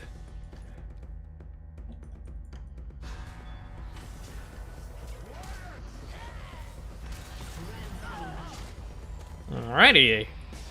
Good. Yeah, I know that, to come back to your stuff, JJ, by the way, that a lot of stuff in Egypt is not as old as you might think. But also a lot of stuff is actually, like the really old stuff in Egypt is like very old. If that makes sense. You're right, this does sound a bit like DOVA-SYNDROME, doesn't it?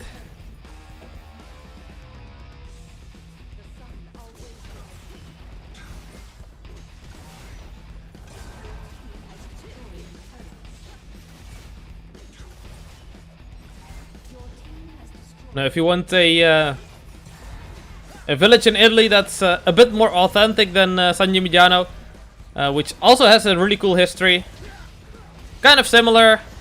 Not really.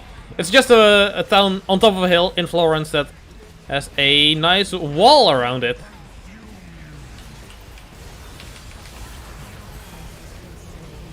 Instead of a whole bunch of towers, it's got a big old wall around. Yeah, that was kind of greedy though.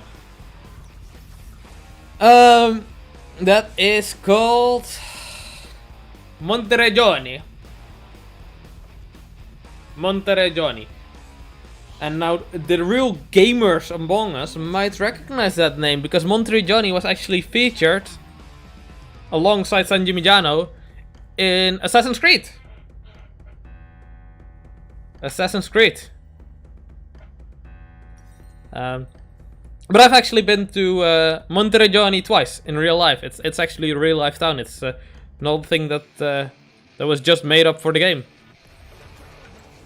And gotta say, it's not 100% historically accurate. But when we were walking through it, I could definitely tell, like, oh right, if we go left here and then right there, stuff like that. I could definitely see a few of those things. Oh yeah, it's by far the best Assassin's Creed. Like, all the others don't even compare. So, yeah, I'm sure you definitely recognize the name then. And I'm sure that you could also, like, properly navigate the town without a map. Just as I could back all those years when I first visited the town. On the cycling trip, we passed it as well, though. But we did not go into it. We just passed by it and we were like, oh, hey, it's that town. Nice. But we were actually in... I wouldn't quite say it's a hurry, but like...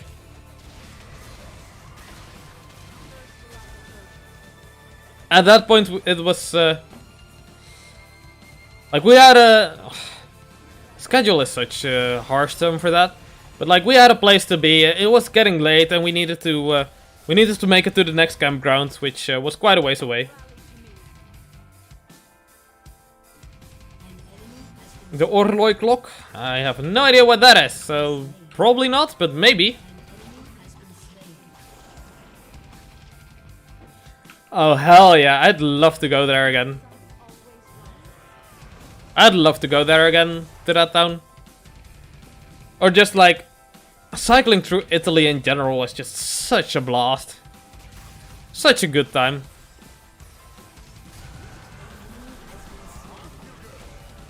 Yeah, that makes sense. That makes sense, JJ. How would you like to experience them through proxy by me, though? See if I can find out if Assassin's Creed...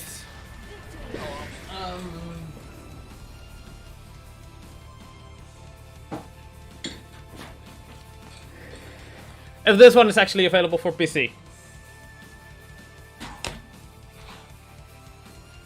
So I've got 2 Assassin's Creed games actually, both for Xbox 360. I think Assassin's Creed Brotherhood is a direct sequel to the other, right? Or the clock in which the clock was blinded. Ah, alright, so that's the thing that you were talking about. Yo, we got a fucking W though. What the hell's going on? That's not why we're here. What the hell? Yo, while I'm at it though. You know what's gonna happen.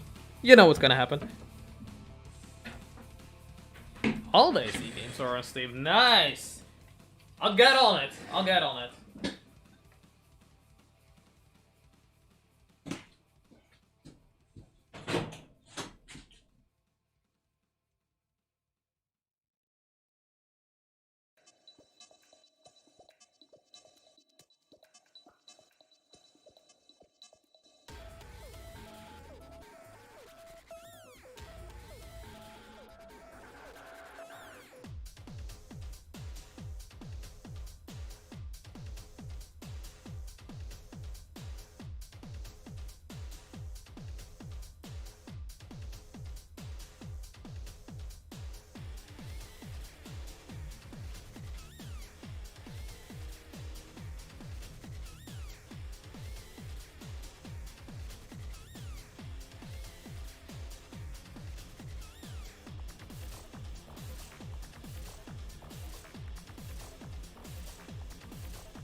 Yeah, it's because Jer knew that it was gonna be streaming, so that's why we got a W.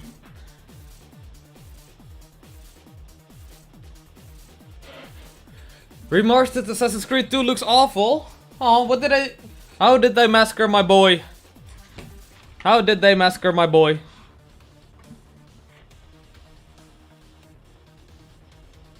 Alright, I'm quickly gonna check up on what some of the things may be called.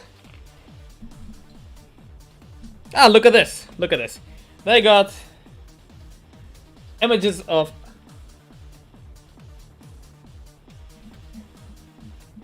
San Gimignano and Monteriggioni right next to each other. Beautiful. Beautiful. Like right at the start, like at the introduction of the book. Not even like wherever the things are. So here's the San Gimignano. Alright, so the church that I was talking about earlier. Siena is one of the places that we passed. But it doesn't look like it's that one. No, it definitely wasn't Siena. Florence, no.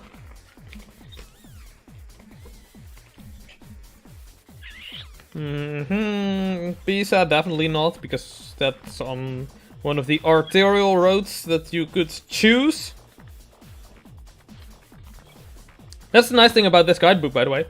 You can choose the different routes, so if you either want to get a more direct route, or if you care more about what kind of places you visit along the way, you can like pick and choose your route a little bit, which is great.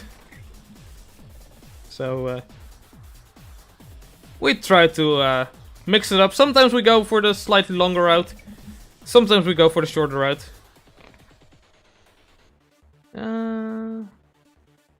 Choosy. Hold on, that might be it. Choosy. Or QC? I don't know. Images. No, that's like a small town. Oh, that's also like... Ah, that's that one. Yeah, that's another like old, authentic, like medieval Italian town. Really beautiful place. Obviously didn't make that much of an impression on me. Because, well, I kind of forgot about it. Or which one it was, exactly. I think that's the one. What's this? No, never mind. Alright, never mind. Actually... Yeah, I'm not gonna find it then. Because I'm already past it and I haven't spotted it. Alright, so let's just queue for League of Legends. I was gonna look for... I was looking actually for what the village was called, where there is a nice painting which was like... really dark and like... scary looking. If that makes sense. I don't know how to describe art. It was like... abstract, but not like modernist abstract. It was like cool abstract, like it was made by someone going through a really rough depression.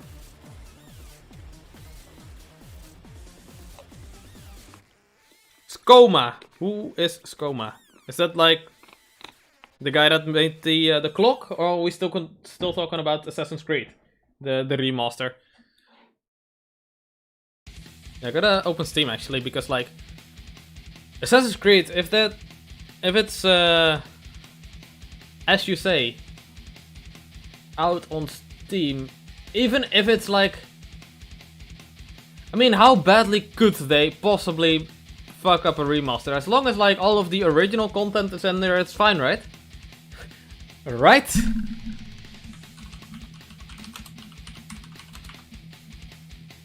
Assassin's Creed 2 Deluxe Edition, nice. I'm gonna add that to the old wishlist. It looks fine. Ah, right. I'm surprised that message actually didn't get auto-deleted, but hey, here we are. Here we are.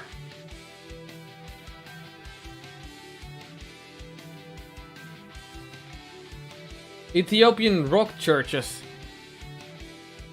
I think I have, but let me just Google an image because like Ethiopian rock church.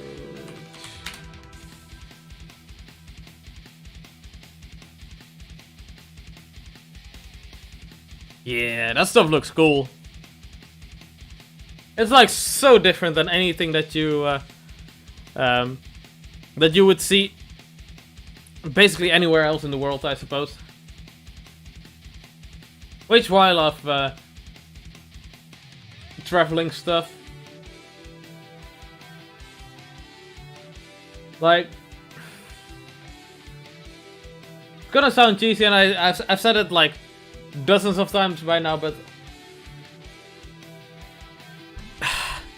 I love just traveling by bicycle, because then you do of course pass like the really touristy spots, but you also have more of a sense of like what daily life is like. Like you can stop and smell the flowers, quite literally. When you're going by car, you're like in an isolated metal and glass box, and you're zooming past everything. You don't even go into any villages at all. So in general for travel, I really dislike going by car.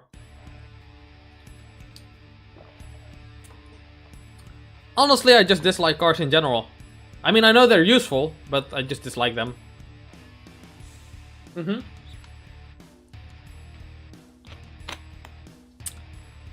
If I ever have like a year's time, hold on.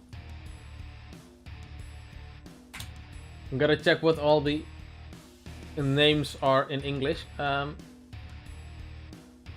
If I ever have like a really long time, I'd like to cycle from Cape Town to what's the cape called? All the way at the north of Norway. Or no, not all the way at the north, but like there's a cape somewhere else as well in like Norway. Like cycle from north to south, basically all of Eurafrica, I guess you'd call it. No, you'd have to like really plan out what, where, why, and how you're gonna go, because like a lot of the areas aren't really safe for several reasons. Like just high crime rates, actual war, malaria, and other diseases that you haven't come into contact with. So it's going to be a thing that I've heard about people that have done it, but it's a thing that's like it requires some planning, let's just say that. But there are many trips that I'd take before then, though. There are many trips. Obviously, everyone around here knows that I want to cycle through Japan, but that's not gonna happen for a while.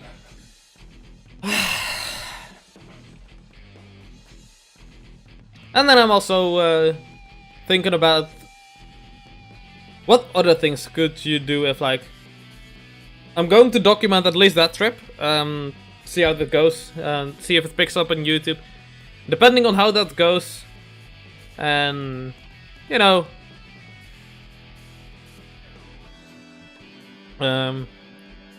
like it really makes a difference to how you plan out the trip. So if that goes well, then the next trip after that would also be something that I plan around the fact that I will be then also filming and such, because it definitely does change the route when you think about, like, all right, I wanna film shit. Where do I go to film shit? Like any old village can be made interesting. That's let's be clear about that. But there's just certain things that may just be easier to make like an interesting title about. If that makes sense. Like, don't even think about like what the actual content of the video is. Yeah, in Dutch we would call it the Noordkaap. Cape Noordkin, I suppose then.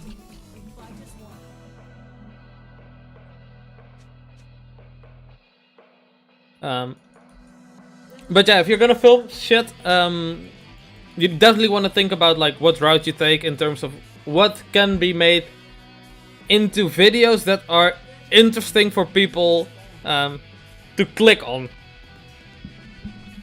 It sounds kind of pretentious that that's all about the clicks, but hey, it is. It really is. I don't know if pretentious is the right word, but like conceited? I don't know. Or like tunnel visioned on that.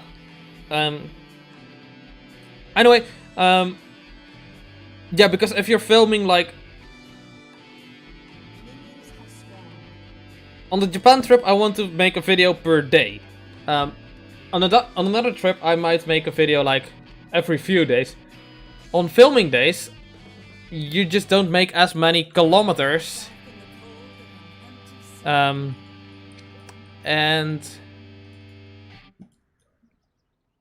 yeah, like if you're not filming, then you just make a lot more kilometers because like you're just doing your thing, you're just cycling on. You go a lot faster if you're not really caring about filming.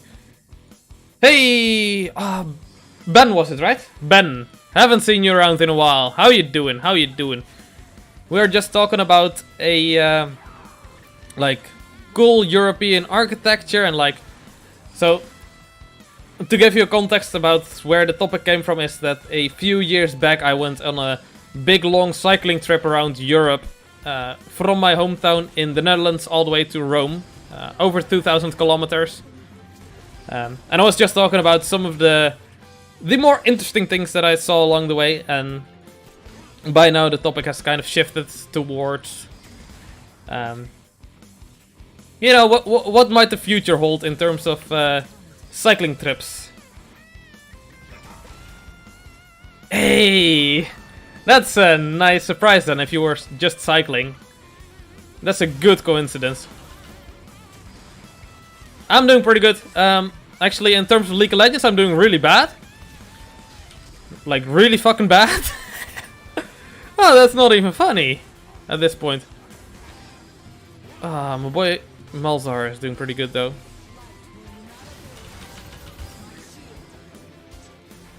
Oh, that's heal down.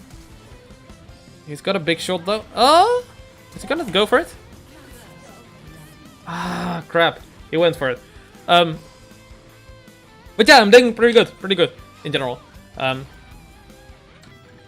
Other than League of Legends, of course. But yeah, that's the thing that you might not have known about me yet, that I like being... I like going on to long cycling trips. And that was my longest cycling trip to date, the 2,000 kilometer journey across Europe.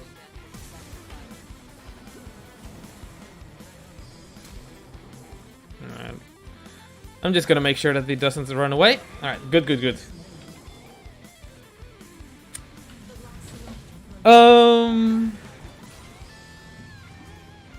Yeah, like my my primary goal, which was actually planned for...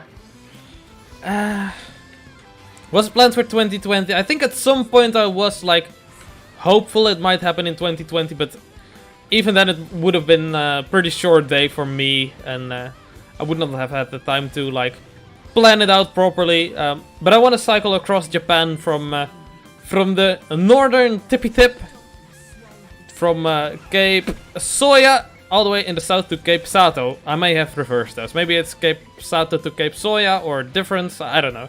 I want to cycle all the way across that, and that is a thing that I want to record in some sort of video format later down the line. As things are looking with the world, I'm supposing I could go in 2022, summer 2022. And with how slow I want to go and like how many detours I want to make, I'm supposing it's going to be a 90-day trip. Maybe slightly less, but 90 days is what I'm planning on. And if I get to my end goal early, I can always like make a few more detours, find out a few more extra things that I may have missed or I'm excited to check out again. Like the Shinkansen and bullet trains in Japan, that's a thing that I would love to check out, but obviously during a cycling trip you're not really gonna leave your bike behind. Well, actually in Japan I'd feel pretty safe with leaving my bike locked up either at a train station or somewhere else. I do want to get the cycling bags with me though.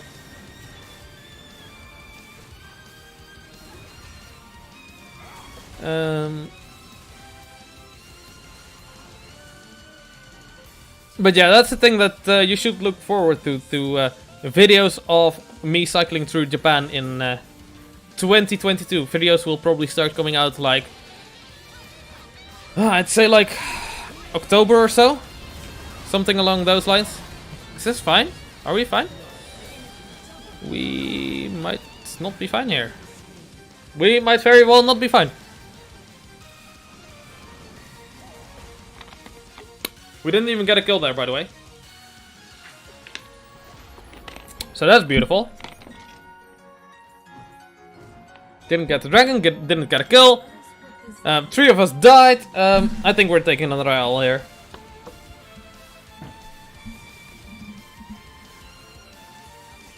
But yeah, then depending on how the Japan trip goes, if the trip itself goes well and if like the videos do decently well, I don't need to be making money off of them, but at least if there's a positive response and people are at least enjoying seeing them, I may continue doing that with other trips in the future. And well, after the Japan trip, I think there's a few European trips that I want to make. Maybe one of them can be this year already. One of them would be from my home in the Netherlands to Berlin. Is one that I want to take on. That's like 600 or 700 kilometers. Depending on what route you take, of course. So it's like quite a long ways. But it can be done in a week. It can definitely be done in a week. So I need to take only 1 week off vacation. And then I can definitely reach Berlin. If I do that this year... I'll try to record it, but I don't know yet. What I'm gonna do with that. There's also another trip that might be just good, fun content, where it's like more of an educational kind of video. Is obviously JJ knows about this thing. In the Netherlands, we have a thing called the Afsluitdijk, which I'm pronouncing very, very Dutch right now. And I'll cycle all the way across or around the lake that it formed. The Afsluitdijk, to give you a very brief overview of what it is well, in the Netherlands, let's just start by saying we have always dealt with water issues. Afsluitdijk literally translates to shut off dike. And what it is it's not a bridge, but it is a wall of land that was man-made across the ocean for like 30 or so kilometers. And it basically cuts off the ocean from the Netherlands. So at first it was what is now a lake used to be part of the open ocean. It was pretty literally directly connected to... Oh, hold on 1 sec. It was literally connected to the Atlantic Ocean. Holy crap, I didn't die there. Wow. Okay, good. I'm out. No!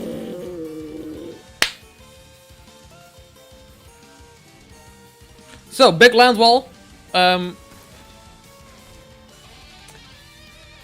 first it was the ocean, so it was salty. And over time, because rivers still put water into the what's now a sea instead of an ocean, or like a big lake, I guess. It's somewhere in between. I guess it's a big lake. Let's call it a big lake. Water still input, rivers still input water in there, so now it's a freshwater lake. Which is really just an interesting thing that I just love to cycle like 30 kilometers with like ocean on either side. That just sounds like a ton of fun. Yeah, Mossar doesn't have ult though, so this is like risky.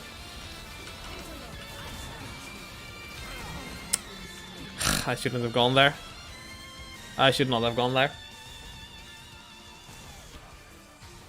But that's the thing that I could tackle in roughly...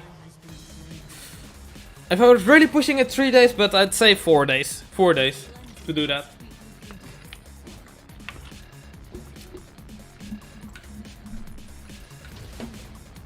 But yeah, I was thinking about like what other kind of trips might I be taking in the future, or like what kind of videos might I produce, because like I want to continue producing like more videos as well. Like live streaming is a lot of fun, but I want to go out and about in the real world, and travel vlogging sounds so cheesy, but I guess it is what it is. I guess it literally would be a travel vlog. It sounds You have to take a shower. I'm gonna stream for at least another hour, but I can't promise anything else after that, because I'm not sure if my sister has work tomorrow. If my sister has work tomorrow, she'll have to wake up early. And if that's the case, then I can't be going for too long, because she can't sleep if I continue streaming for too late. But at least another hour, probably like an hour and a half. I'll try to go for as long as I can though, because I'm enjoying this. Losing, I mean.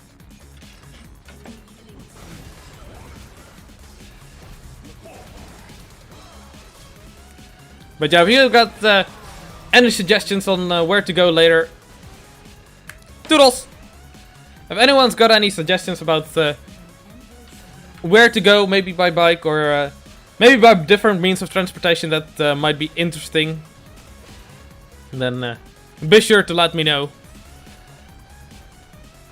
Obviously, in Europe, there's quite a few trails and such that I'd love to take. Also,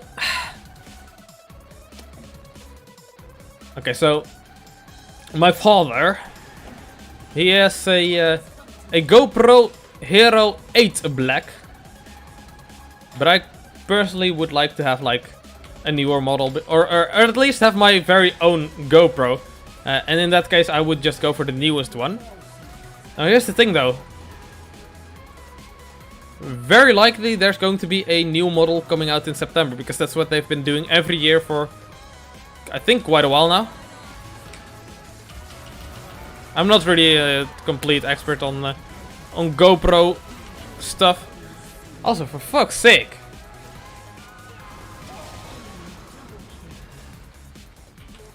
Sad face. Ugh, that was an obvious bait.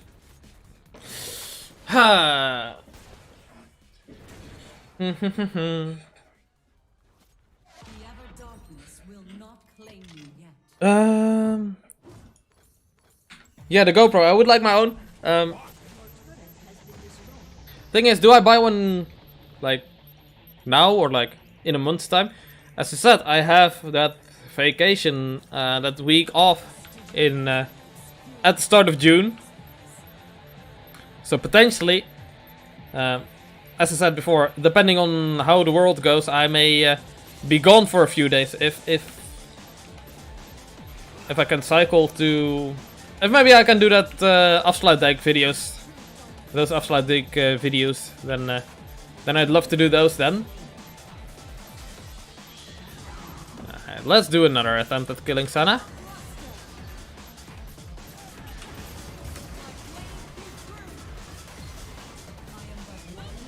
Alright, we got her.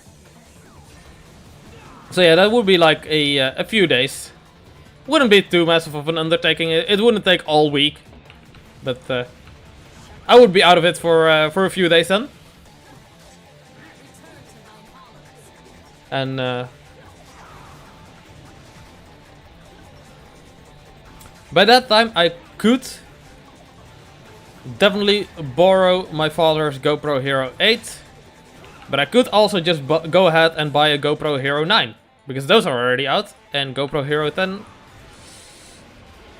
is going to be releasing later in September. So I won't have that by June for sure. But yeah. It's just like, we don't know what's gonna happen, honestly.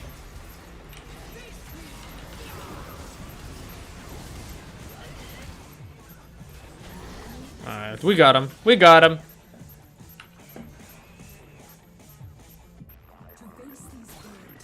But I guess that's more like a technical side of things that that I just have to work out on my own, that people don't really care about. Like, as long as I produce the videos, you guys will be happy with that. I hope, at least. If not, then so be it. If the videos are shit, then I guess they are.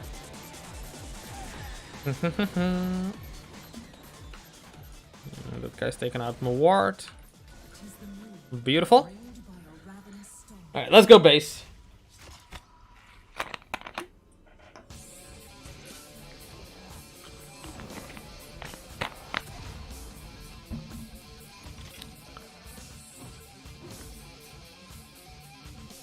But yeah, regarding 2021, definitely no really long trips. The best I can probably do is like a trip to Berlin, or maybe something of similar length where it's like a week-long trip. That's probably the best I can possibly do. But of course it all depends on what we can and can't do, because like if hotels or campgrounds aren't open, then where am I even gonna stay? Like, how am I even gonna be alive? Like, I need to camp somewhere. And wild camping is just very impractical in the Netherlands here. Because there just is no wild areas. And also it's very illegal to wild camp anyway. Alright, we're doing pretty good here. Making a slight comeback here. Don't want to celebrate too early, of course, but things are looking pretty up here. Not too bad. Not too bad.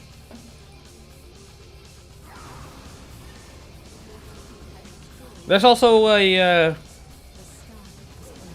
another road that's similar length that would go through France. But that may be a thing for another time, because I'd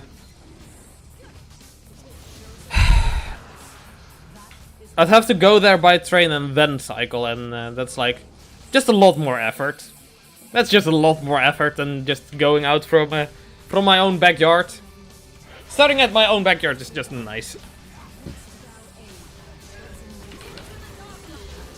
Oh crap! Well, that's unlucky. Tell him no, we can't do this. I know you're excited, but come on. Jeez.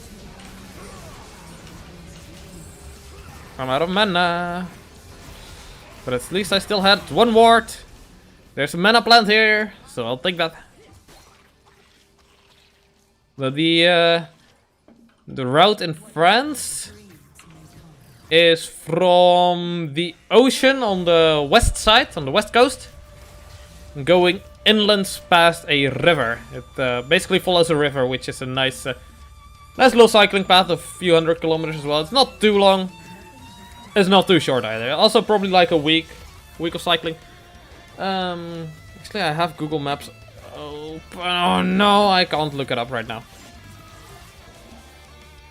Can probably find the name of the river real quickly. Roughly around here. Oh god, I don't know where it is. Oh frick. There's so many rivers there. God, gotta play League of Legends. Otherwise, I'm AFK. And that's reportable.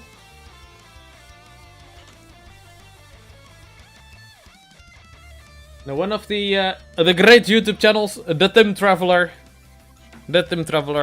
He made a great video, which was alongside that route. Don't think he actually cycled the entire route, but he just lives in France, so yeah, for him it was just a nice thing to go to a specific village which was along the route.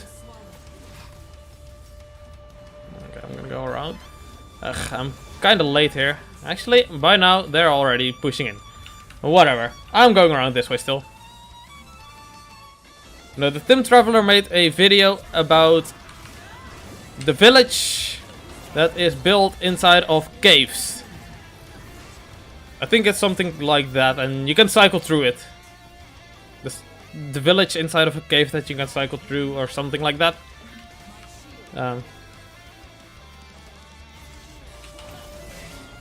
You know, that was a lovely video. I love that. Hey, I got another control word. Surprise, surprise. Oh, that's gotta be annoying to them that they didn't even kill the Talon there.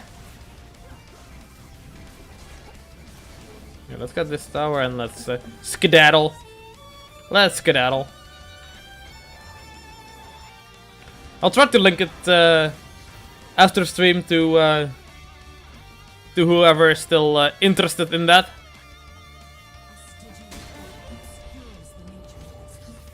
I don't want to do this.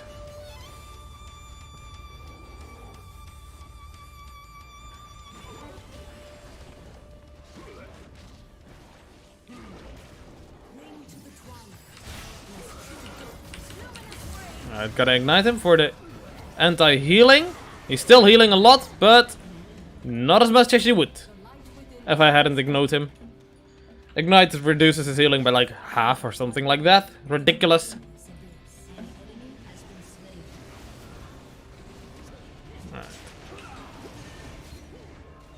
Alright. Yeah, Mountain Dragon spawning too, so we gotta take this out pretty quickly and then go towards the dragon. Aatrox should have went here instead. Oh well.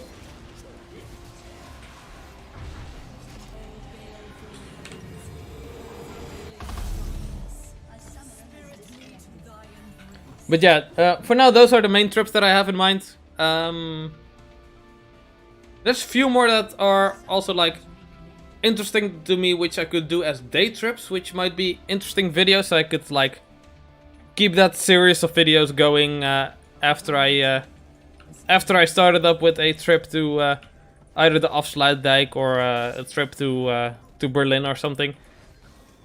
So I can at least keep that alive as a series, you know, or a separate channel most likely actually. Because like this is my gaming channel. I'm a gamer. So be on the lookout for a different channel where those kinds of videos will go. But yeah, that's most of the things that I've got planned in Europe itself. Actually, for like internationally, it's like hard to say. Obviously, North America would be lovely. Great content. People always love to see shit about North America, or specifically the USA. So that would be pretty lovely to do as well at some point, but obviously the USA is kind of an expensive place. I guess Europe is more expensive,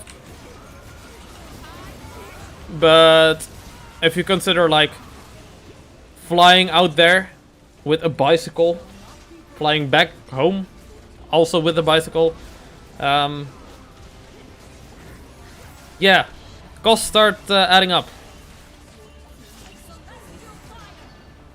Costs definitely do start adding up pretty quickly.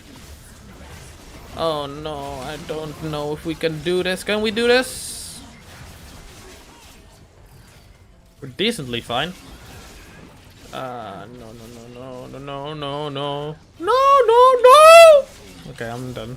I'm done for. Yep, I'm done for. Alright. Beautiful. Beautiful. No, North America. Of course, you've got the coast to coast kind of thing. Dip your wheel in one of the oceans, and then at the end, dip your other wheel in the other ocean, coast to coast. Always nice to do. It's a long trip, though. It's a long trip.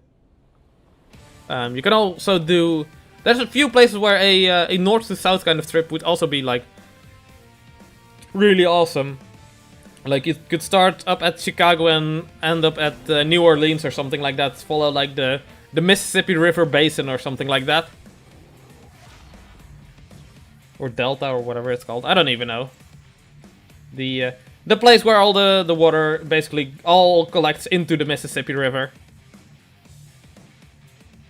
That's a lovely thing that you could do as well. That's not as long, but still a really long trip. But again, if I am going to go across the ocean, it better be for a long ass trip, because like flying out with a bicycle, or at that point maybe even just buying a bicycle there separately, is maybe even cheaper, honestly. But yeah, so to make the trip worth, you'd have to like spend the extra effort to like make it a worthwhile trip. Same with Japan, it's also like really expensive to fly out there. So it better be a worthwhile trip. Like, you're not gonna do that for just a week of cycling. Like in Europe or anywhere where it's just close to your home, it's a lot more reasonable to just do a week-long trip. But if you're already paying like 2,000 euros to even get there and back, there's just no chance that it's gonna be a 2 week or like 1 week trip. You're not gonna pay like 2,000 or 3,000 euros for like a 1 week trip. At least I'm not. I'm nowhere near the point where that's a reasonable expense. But if it's like a 3-month trip, then spending the 2,000 euros, 3,000 euros to fly there and back again, it's starting to look a lot more reasonable. So yeah, if I want to do North America, it better be a long ass trip. Yeah, look at me getting all these honors though. God damn. Let's check this out though. I just got a icon. Nice.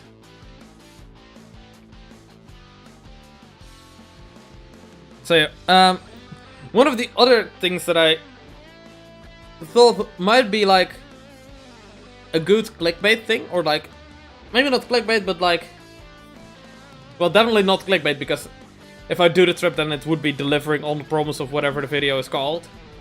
That would be a really long ass trip, like way longer than either one. That would be to visit all 48 mainland, skipping Alaska and skipping Hawaii, skipping all, or visiting all the capital cities or capital buildings or whatever. At least visiting all of the states in the mainland.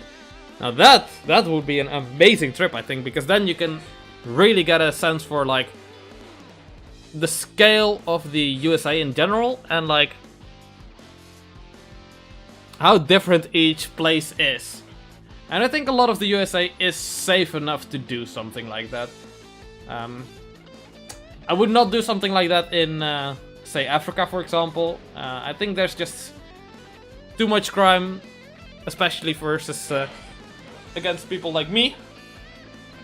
So that's the thing that I wouldn't want to do.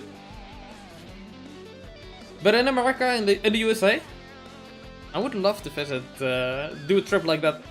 Like, obviously, if I do a trip like that, the previous travel videos or like other videos would have to do so well that a long ass trip like that would be like a half a year long trip. That a trip like that would be justified, you know?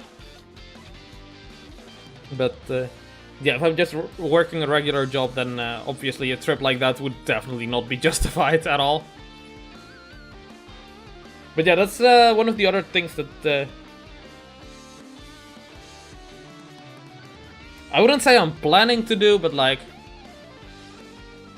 that I would really like to do.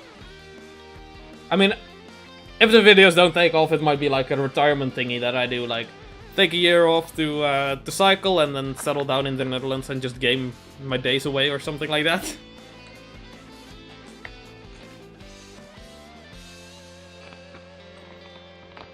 Once you get across to where you want to go, it's pretty cheap to actually cycle around though. Like your daily costs are actually really low. Like of course if you're gonna record everything, the costs are gonna be a bit higher, like cameras, lenses, batteries, that kind of thing. Gonna drive the cost up a little bit. But in general, for a cycling trip, you're actually only paying for food and shelter. And shelter is like super cheap because you stay in a goddamn tent. And in Europe you gotta stay at campsites, but a lot of other places in the world you can actually like stay anywhere you want. You can just pitch your tent wherever. Especially like the USA is just a lot of wilderness.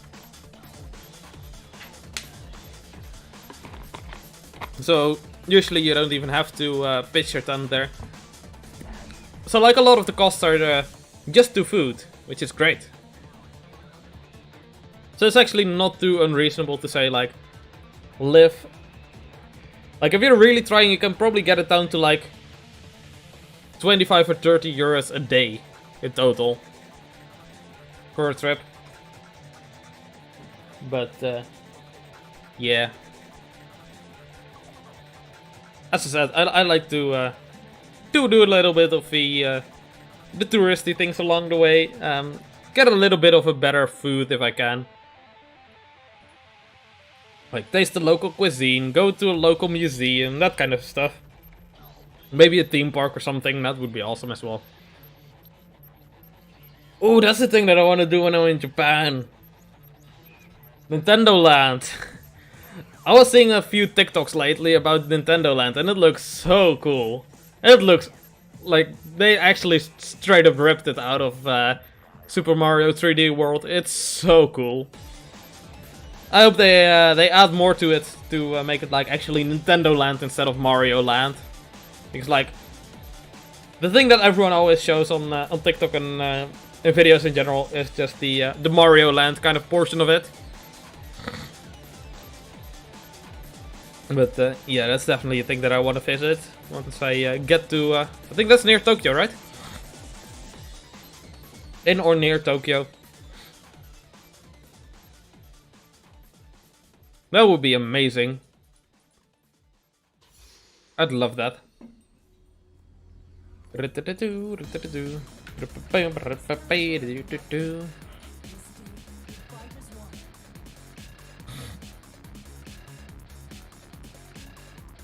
A trip like the one in the US that I was talking about, where you visit all the state capitals or state capital buildings or whatever they're called in the US, whatever the important landmarks are. You could also do something similar in Europe. That's also a thing that that I may do at some point. If I get enough money and time to do something like that, to visit all the countries in Europe.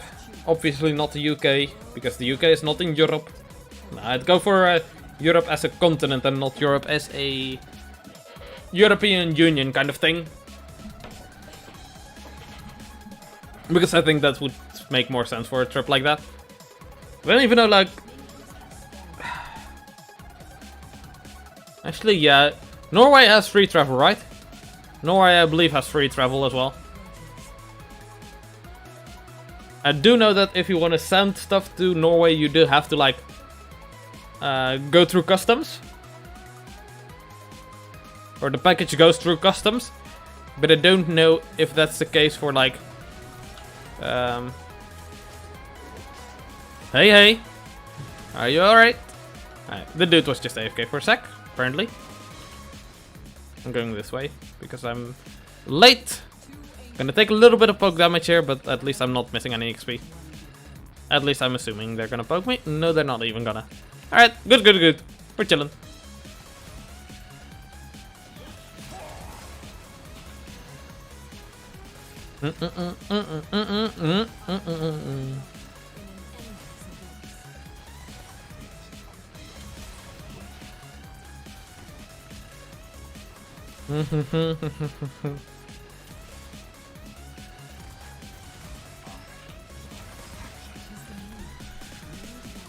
Yeah, Jin knows we're gonna hit level 2 here.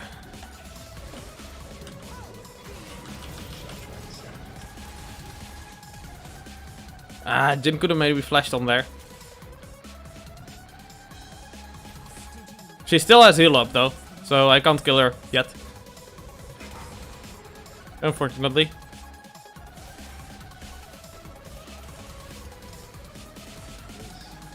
Do-do-do-do-do-do-do.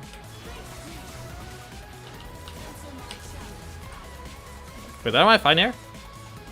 I'm actually fine here. And we killed the dude. Oh, that's lovely.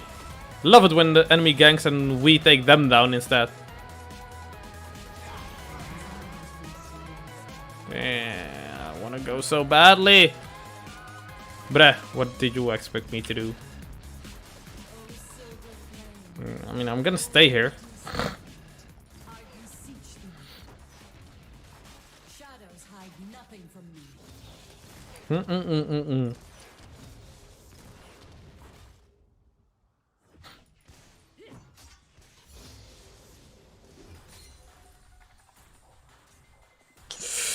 Alright, let's recall quickly. I'll take a sip of water. Yo, anyone that's still here? Take a sip of water. A sip of water is great. It will hydrate you. I'm telling you, it definitely will hydrate you.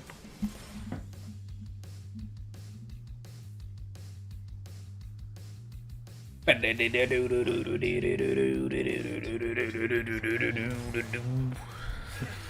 old gods are gone. My order has shattered their profane and hideous thrones.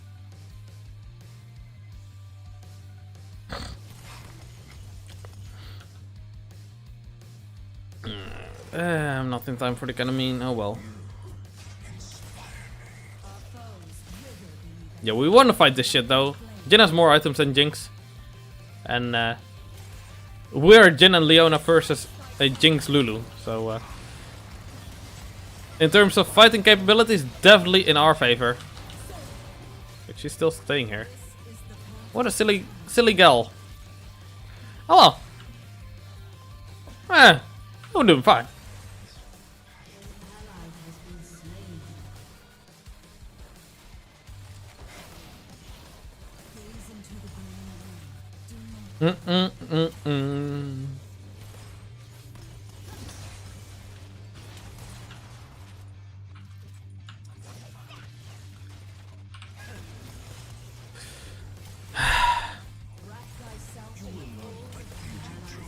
I want to fight them, but they are hiding under their tower because that's where we push them to. So we cannot fight them. We cannot fight them. Even if we wanted to. Lighten thy eyes. The sky has opened. Oh, oh, oh, oh. Let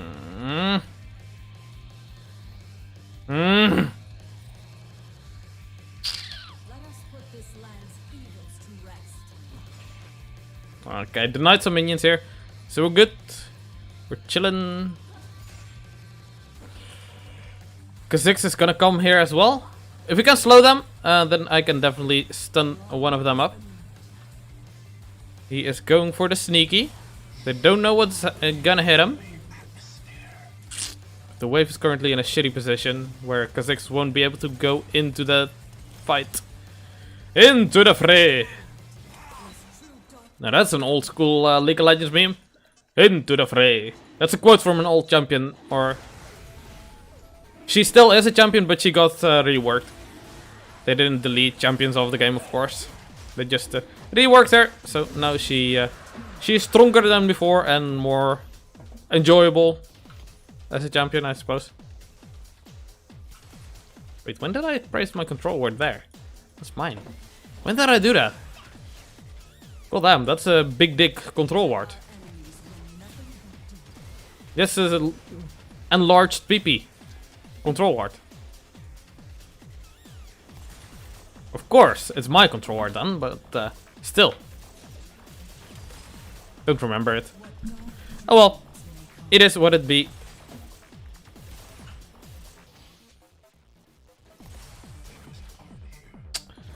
Gonna be all for before I'm level 6, and I'm assuming it's the same for Jin. I'm assuming he's not too far ahead of me.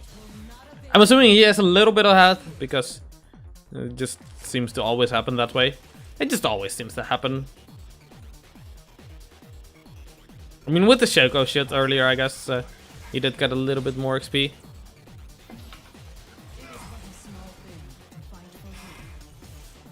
If he gets level 6 though, we fight.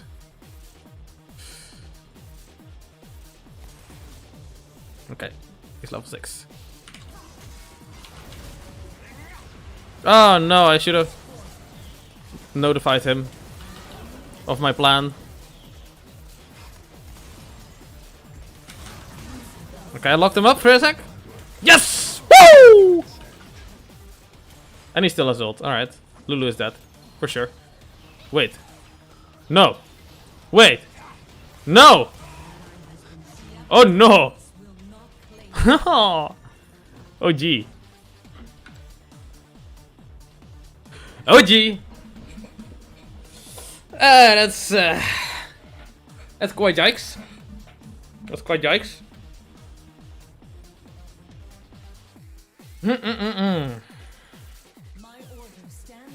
Actually, should I maybe gank this? There's nothing to gank here though, but okay, my boy Qasxz is here. Bait him towards me. Alright, here we go.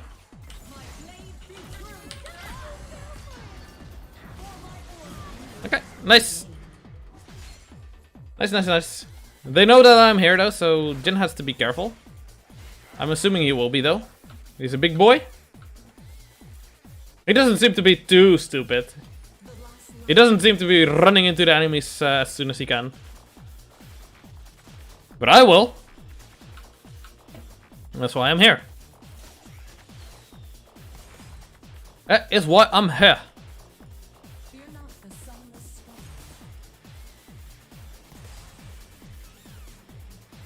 Jin wants to fight right now.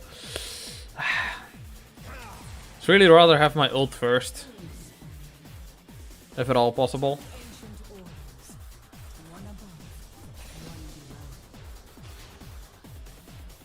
The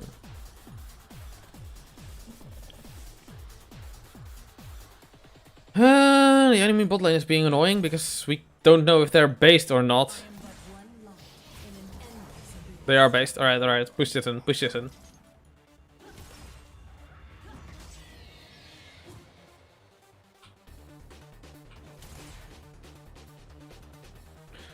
Alright, we're not pushing it in apparently. That's Jin's decision. We are not pushing it in. Even though we saw her recall earlier, we're still deciding to stick around. Huh?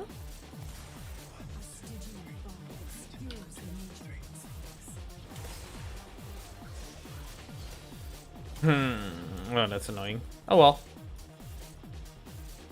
I'm not too tanky yet, so while I want to go in, that would probably be my death.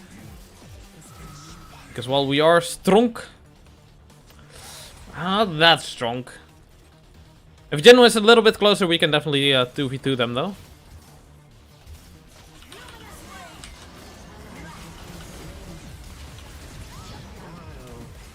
Alright.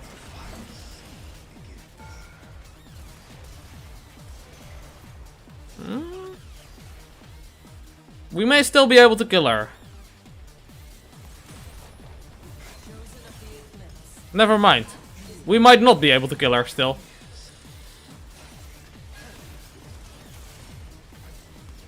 Ah, that would have snared her if that had hit, and that was actually pretty close to hitting. But it didn't, so it didn't snare. Oh well. Oh well.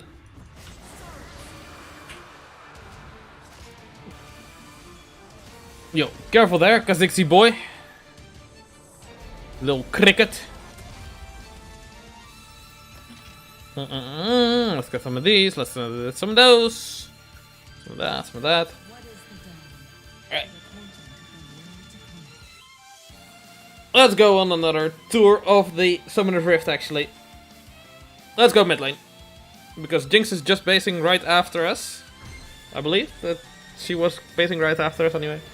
So, that gives me a little bit of time to go around here. Maybe place a nice little wardy ward.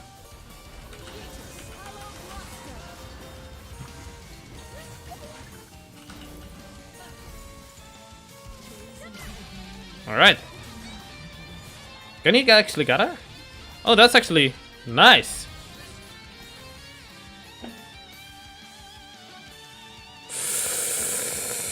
Oh, where's the Shaco though?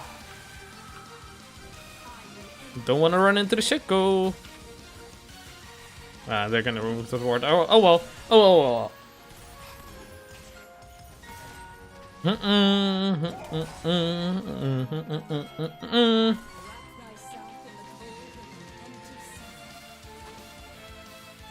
Yeah, focus the tower. Just got 1 or 2 shots on there, and then we are out of there. Just want the defense, don't want to be on the offense here, since I don't have ult yet. It's like 5 seconds though, and then I'll have ult.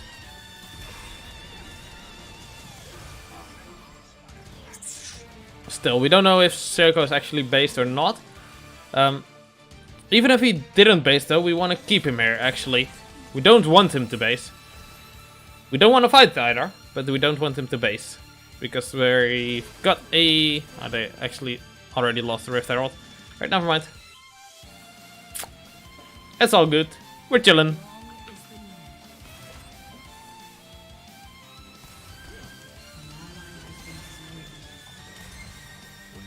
Hmm?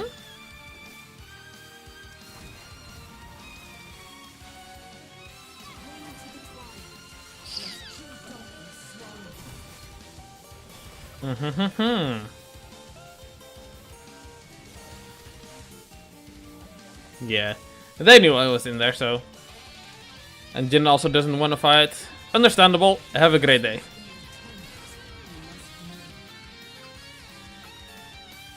Yo, Qasxz didn't know. On the roam. No, he's already going back. Because it was spot up.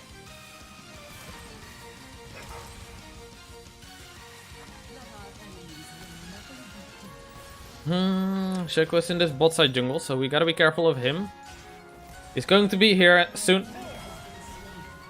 Hey, welcome back, Soshi. How you doing? Where you been? What is good? And what is not good? I am not good. I am bad at League of Legends. Very bad at League of Legends. But at least I'm having fun. Oh, where? Can we get him? Ah! No, he's out of there. Oh well. Come on, don't kill this guy. Crap. That actually almost killed my boy.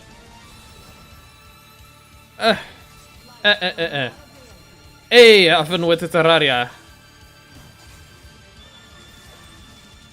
Good luck with what else have you got to do in Terraria? I'm assuming you're gonna be farming for the Zenith Blades, right? I'm assuming that's what you're gonna be doing as because you've already killed the Moon Lord once. And yeah, after that it's just farming for Zenith Blades, right? Or is there like more content that you haven't really explored yet? I mean, you could also farm for biome chest keys, although those weapons are not really that strong anymore. They were like the cream of the crop back in the day. But nowadays there's just better weapons. They are really unique though, so they're still really cool. That's unlucky. And right as dragon is about to spawn too. Oh no. Oh boy. Hold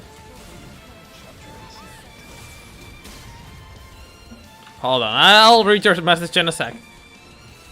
Because things are going awry here. Oh, this is a fake button. Whatever.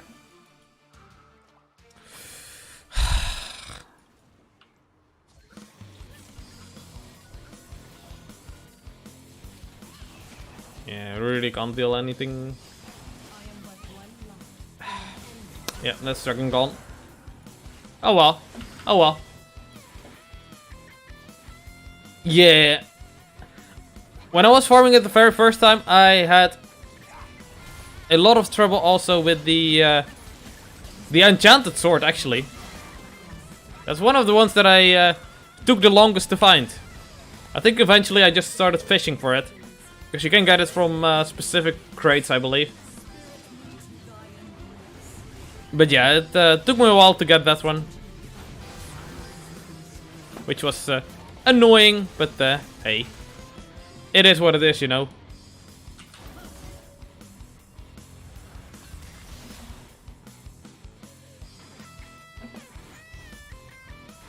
Also, yeah, the laser is kind of strong. Though, as I said before, I personally didn't have too much trouble with Moonlord himself. I had more trouble with the pillars before Moonlord, actually.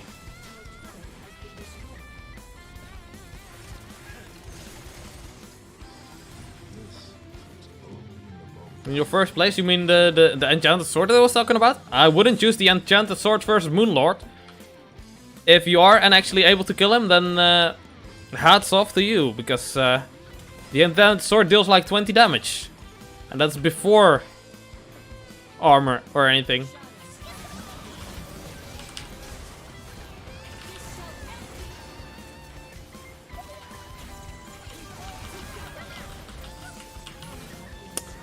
Well, I just died, because I'm a stupid boy.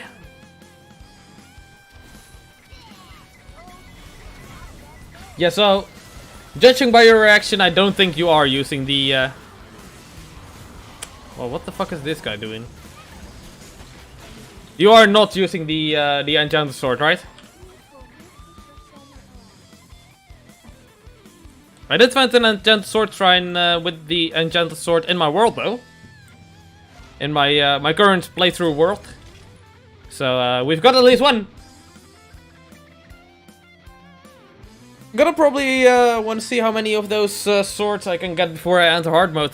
That would be fun. That would be fun.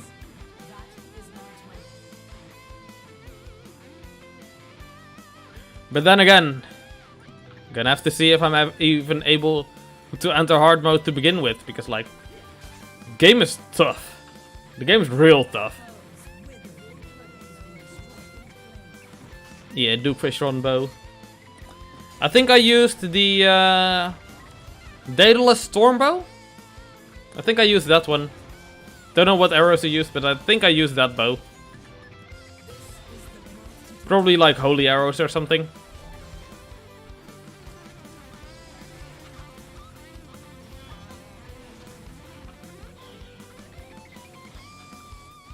Yeah, the thing about Terraria is like, when things are hard, they are really hard. But when things are easy, they're really easy. Like, there's really not a nice, smooth scaling in between. If that makes any sense.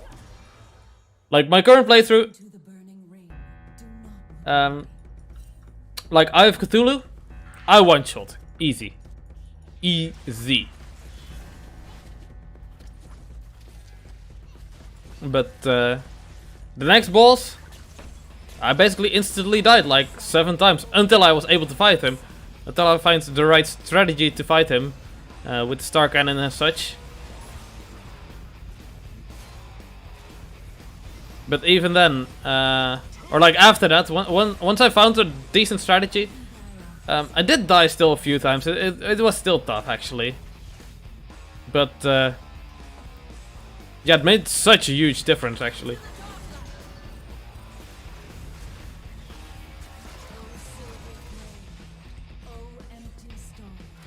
Yeah, Brain of Confusion, but even the attempt before I got the Brain of Confusion, just having the right strategy, just going about it in the right way is a massive difference maker.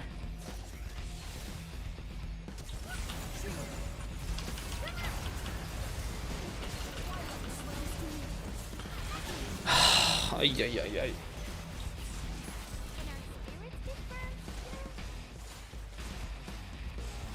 I'm really not too good at League of Legends, am I?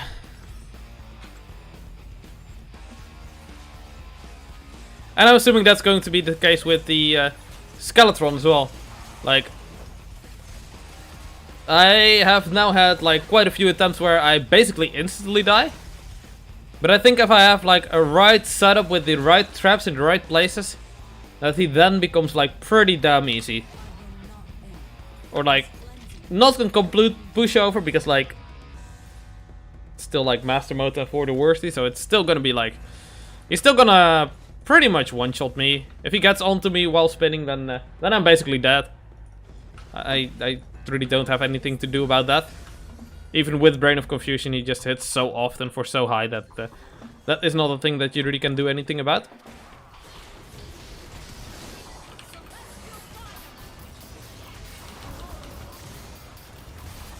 Can we even get this? Alright. We even got that. Goddamn.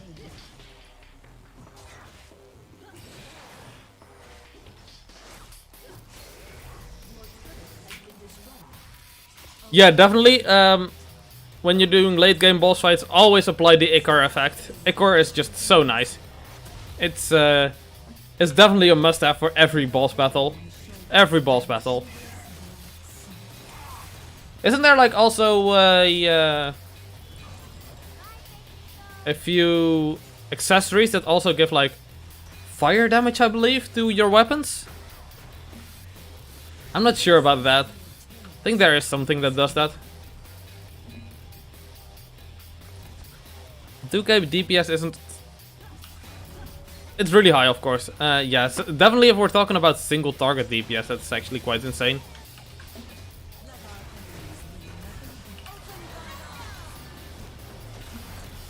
I don't know why we're fighting this here though. This is like a rough spot.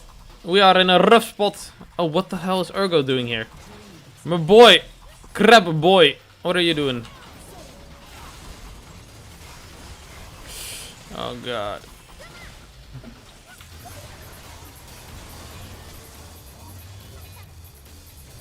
My boys are doing the stupid here. Big boys, Star Cell stuffs, Solar Weapon and Hydra. Yeah, that sounds pretty good. That sounds pretty good.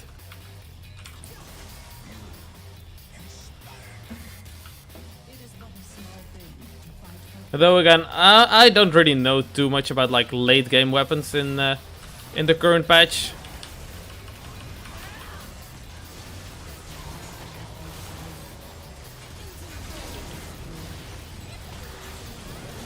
Can we get fuel? Can we get this still? I don't think we can. No. Oh no. Oh, we're actually doing fine. We're actually doing fine. We're not doing too bad. Qasxz, can you still get him? Woo! Big boy Qasxz. That's a big peepee. That is a large peepee.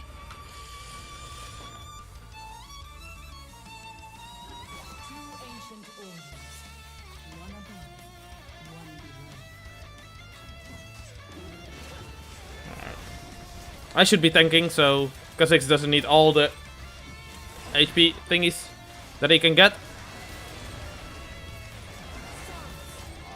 Alright, now he can tank for a sec. Alright, we're getting out of here because we're about to die. We are about to die.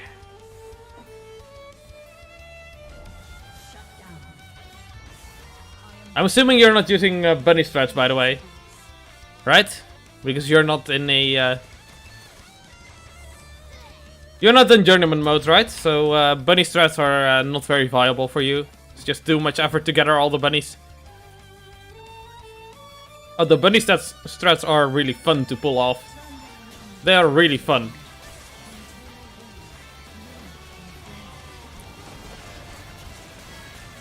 I mean, honestly, respect to you for, like, completing master... Oh my god, we got the Baron there. We got the lost it. Nice. Honestly, respect to you, though, for actually, like, getting so far into master mode without journeyman mode. I've never been able to get that far into master mode myself. It's a tough game mode. It's really, really tough. And I just prefer to play with the journeyman stuff, where you can just duplicate things. Oh, we dead. Well, that's probably game. We probably just lost the game there.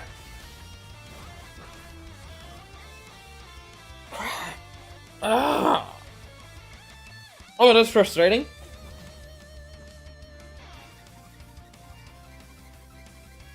I mean, even for hard mode bosses, the bunnies will still, like, give you a nice boost of a few hundred or 1,000 damage. So it's like a nice start. It obviously doesn't one-shot the bosses like it does in pre-hard mode, but it will still, like, help you out a little bit. And why not do it, you know? Actually, for the late game hard mode boss, I'm not even planning to actually, like, do a prolonged fight. I'm just planning to do the one-shot strats with the lance thing. I don't even know what lance you even use and how to get that. Wow, they just threw even harder.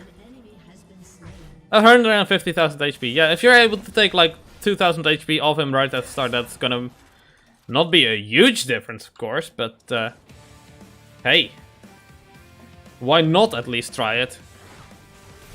You know?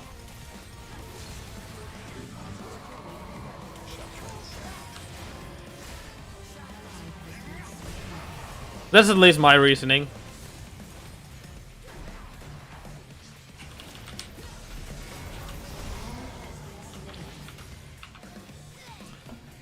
Because definitely for the destroyer, you're gonna have like a really... At least I personally prefer to like have a really tall arena and just go above where he usually stands.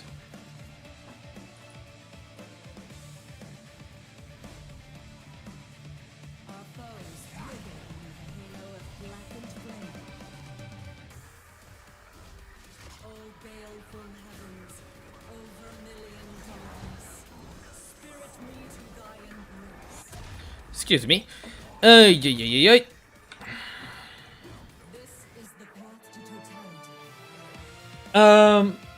with the destroyer, I like to go like have a really tall arena anyway. Same with the twins, like just a massive arena, massive, absolutely huge, so that you have tons of space to dodge him, and destroyer doesn't like going too high up either. That's what I found.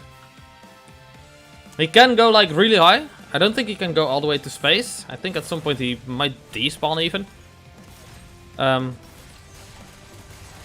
But at least if your arena is really tall, then there's less of a chance that he'll go over you. And if you have a little bit more control over where he goes, that makes things just a little bit easier. Come on, dude. Do I really have to use my ult there? That's unfortunate. They're really pushing us in here. Oh, well, we're going. But this is actual Nico. This is not the clone. I thought for a sec that that for sure was the clone, but it really wasn't.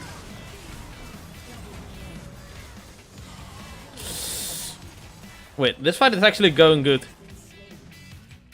2 weeks ago I battled Destroyer and the all best potion. I killed Destroyer with Stormbow. And I quartered in the same raid. I kind of, yeah.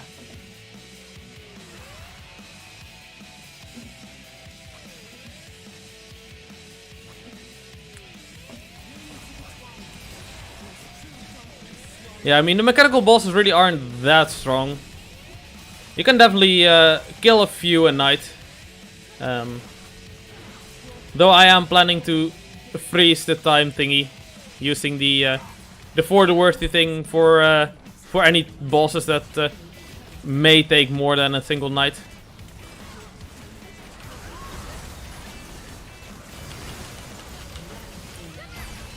Come on! Oh, yes, we got it. And definitely, yeah, Twins is the hardest, I think. And definitely also do the time stop for any events like the whatchamacallit, the Pumpkin Moon or the Frost Legion. For those, I will also stop the time and just play as much as I can and defeat as many of the bosses that I can, because if the time is stopped anyway, it's going to be easy to farm them. Anyway, I'm gonna be right back for a sec, and then we're gonna end the stream with a little bit of Minecraft, I believe. I think that is what I'm gonna do. First of all, where the fuck did I put my phone though? Quick toilet break. So by the way, I don't know if I've told you guys yet, but I wear glasses. Not at my PC though.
Oh, rip JJ. Rip JJ. There he is.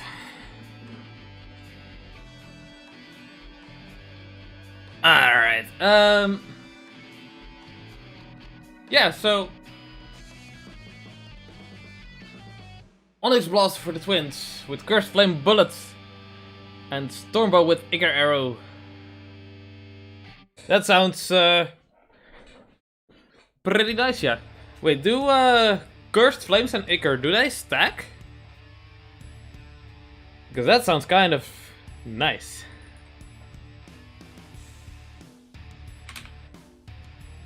That sounds really nice, actually. If you can stack those effects. Well, I'm actually going to the match history because I'm not quite sure. Yeah, alright. Alright. My win-loss is correct. Yeah, let's go to this one, though. Let's actually go all the way to this one. I'll put it like... Yeah, alright. Let's see if we can do anything in this modded Minecraft universe for a sec. I don't know what I'm gonna do here, but God, the frame rate is kind of choppy, isn't it?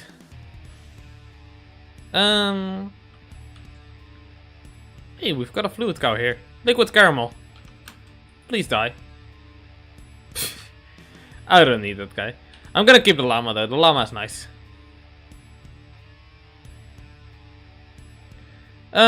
Yeah, actually, I don't know what I'm gonna do right here, right now.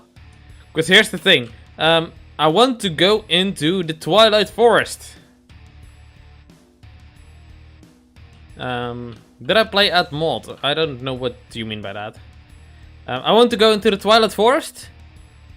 But for that, I need to do something with all of this stuff. And I...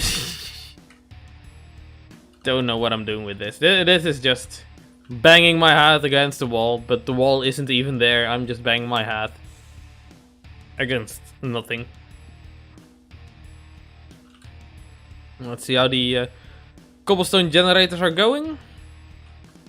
So we got over a stack of that again. This thing is still sifting. How much do we have actually?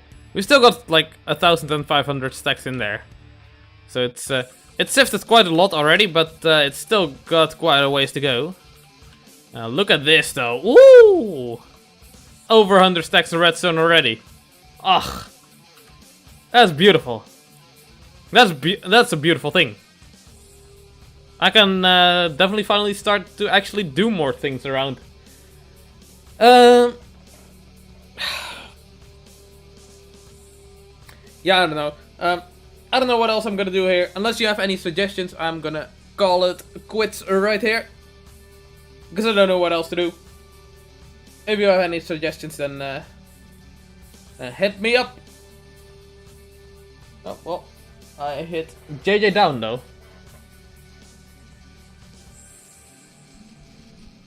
Also, it's just getting kind of late in general, so I should probably start to call it right now.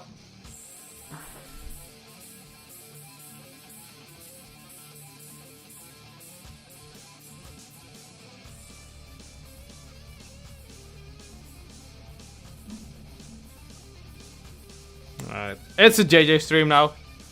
Oh, no, never mind. He fell. Alright, anyway. Yeah, alright. It's getting kind of late, and I'm gonna go prepare so that next stream we can actually go into the Twilight Forest, because that's just too complicated for me to just do on the spot. I really can't do it right now. It's not really complicated, it's more like obscure. It's like, it just doesn't tell you how to do it, so that's why we can't do that right now. Which is annoying, but hey, it is what it is. So anyways, Sunday, we're gonna be playing this, fighting a whole lot of bosses. And then I think... So here's the thing. I want to play more Terraria, but I need to play more League of Legends because we've got this battle pass going and I need to farm all the way to 2,000 tokens. So I need to farm that out, so we need to play more League of Legends these days. So probably like Monday or Tuesday, a bit more League of Legends, but we'll see by then. Anyways, Glad you guys could all join me. And I'll see you guys in the next one. Toodles!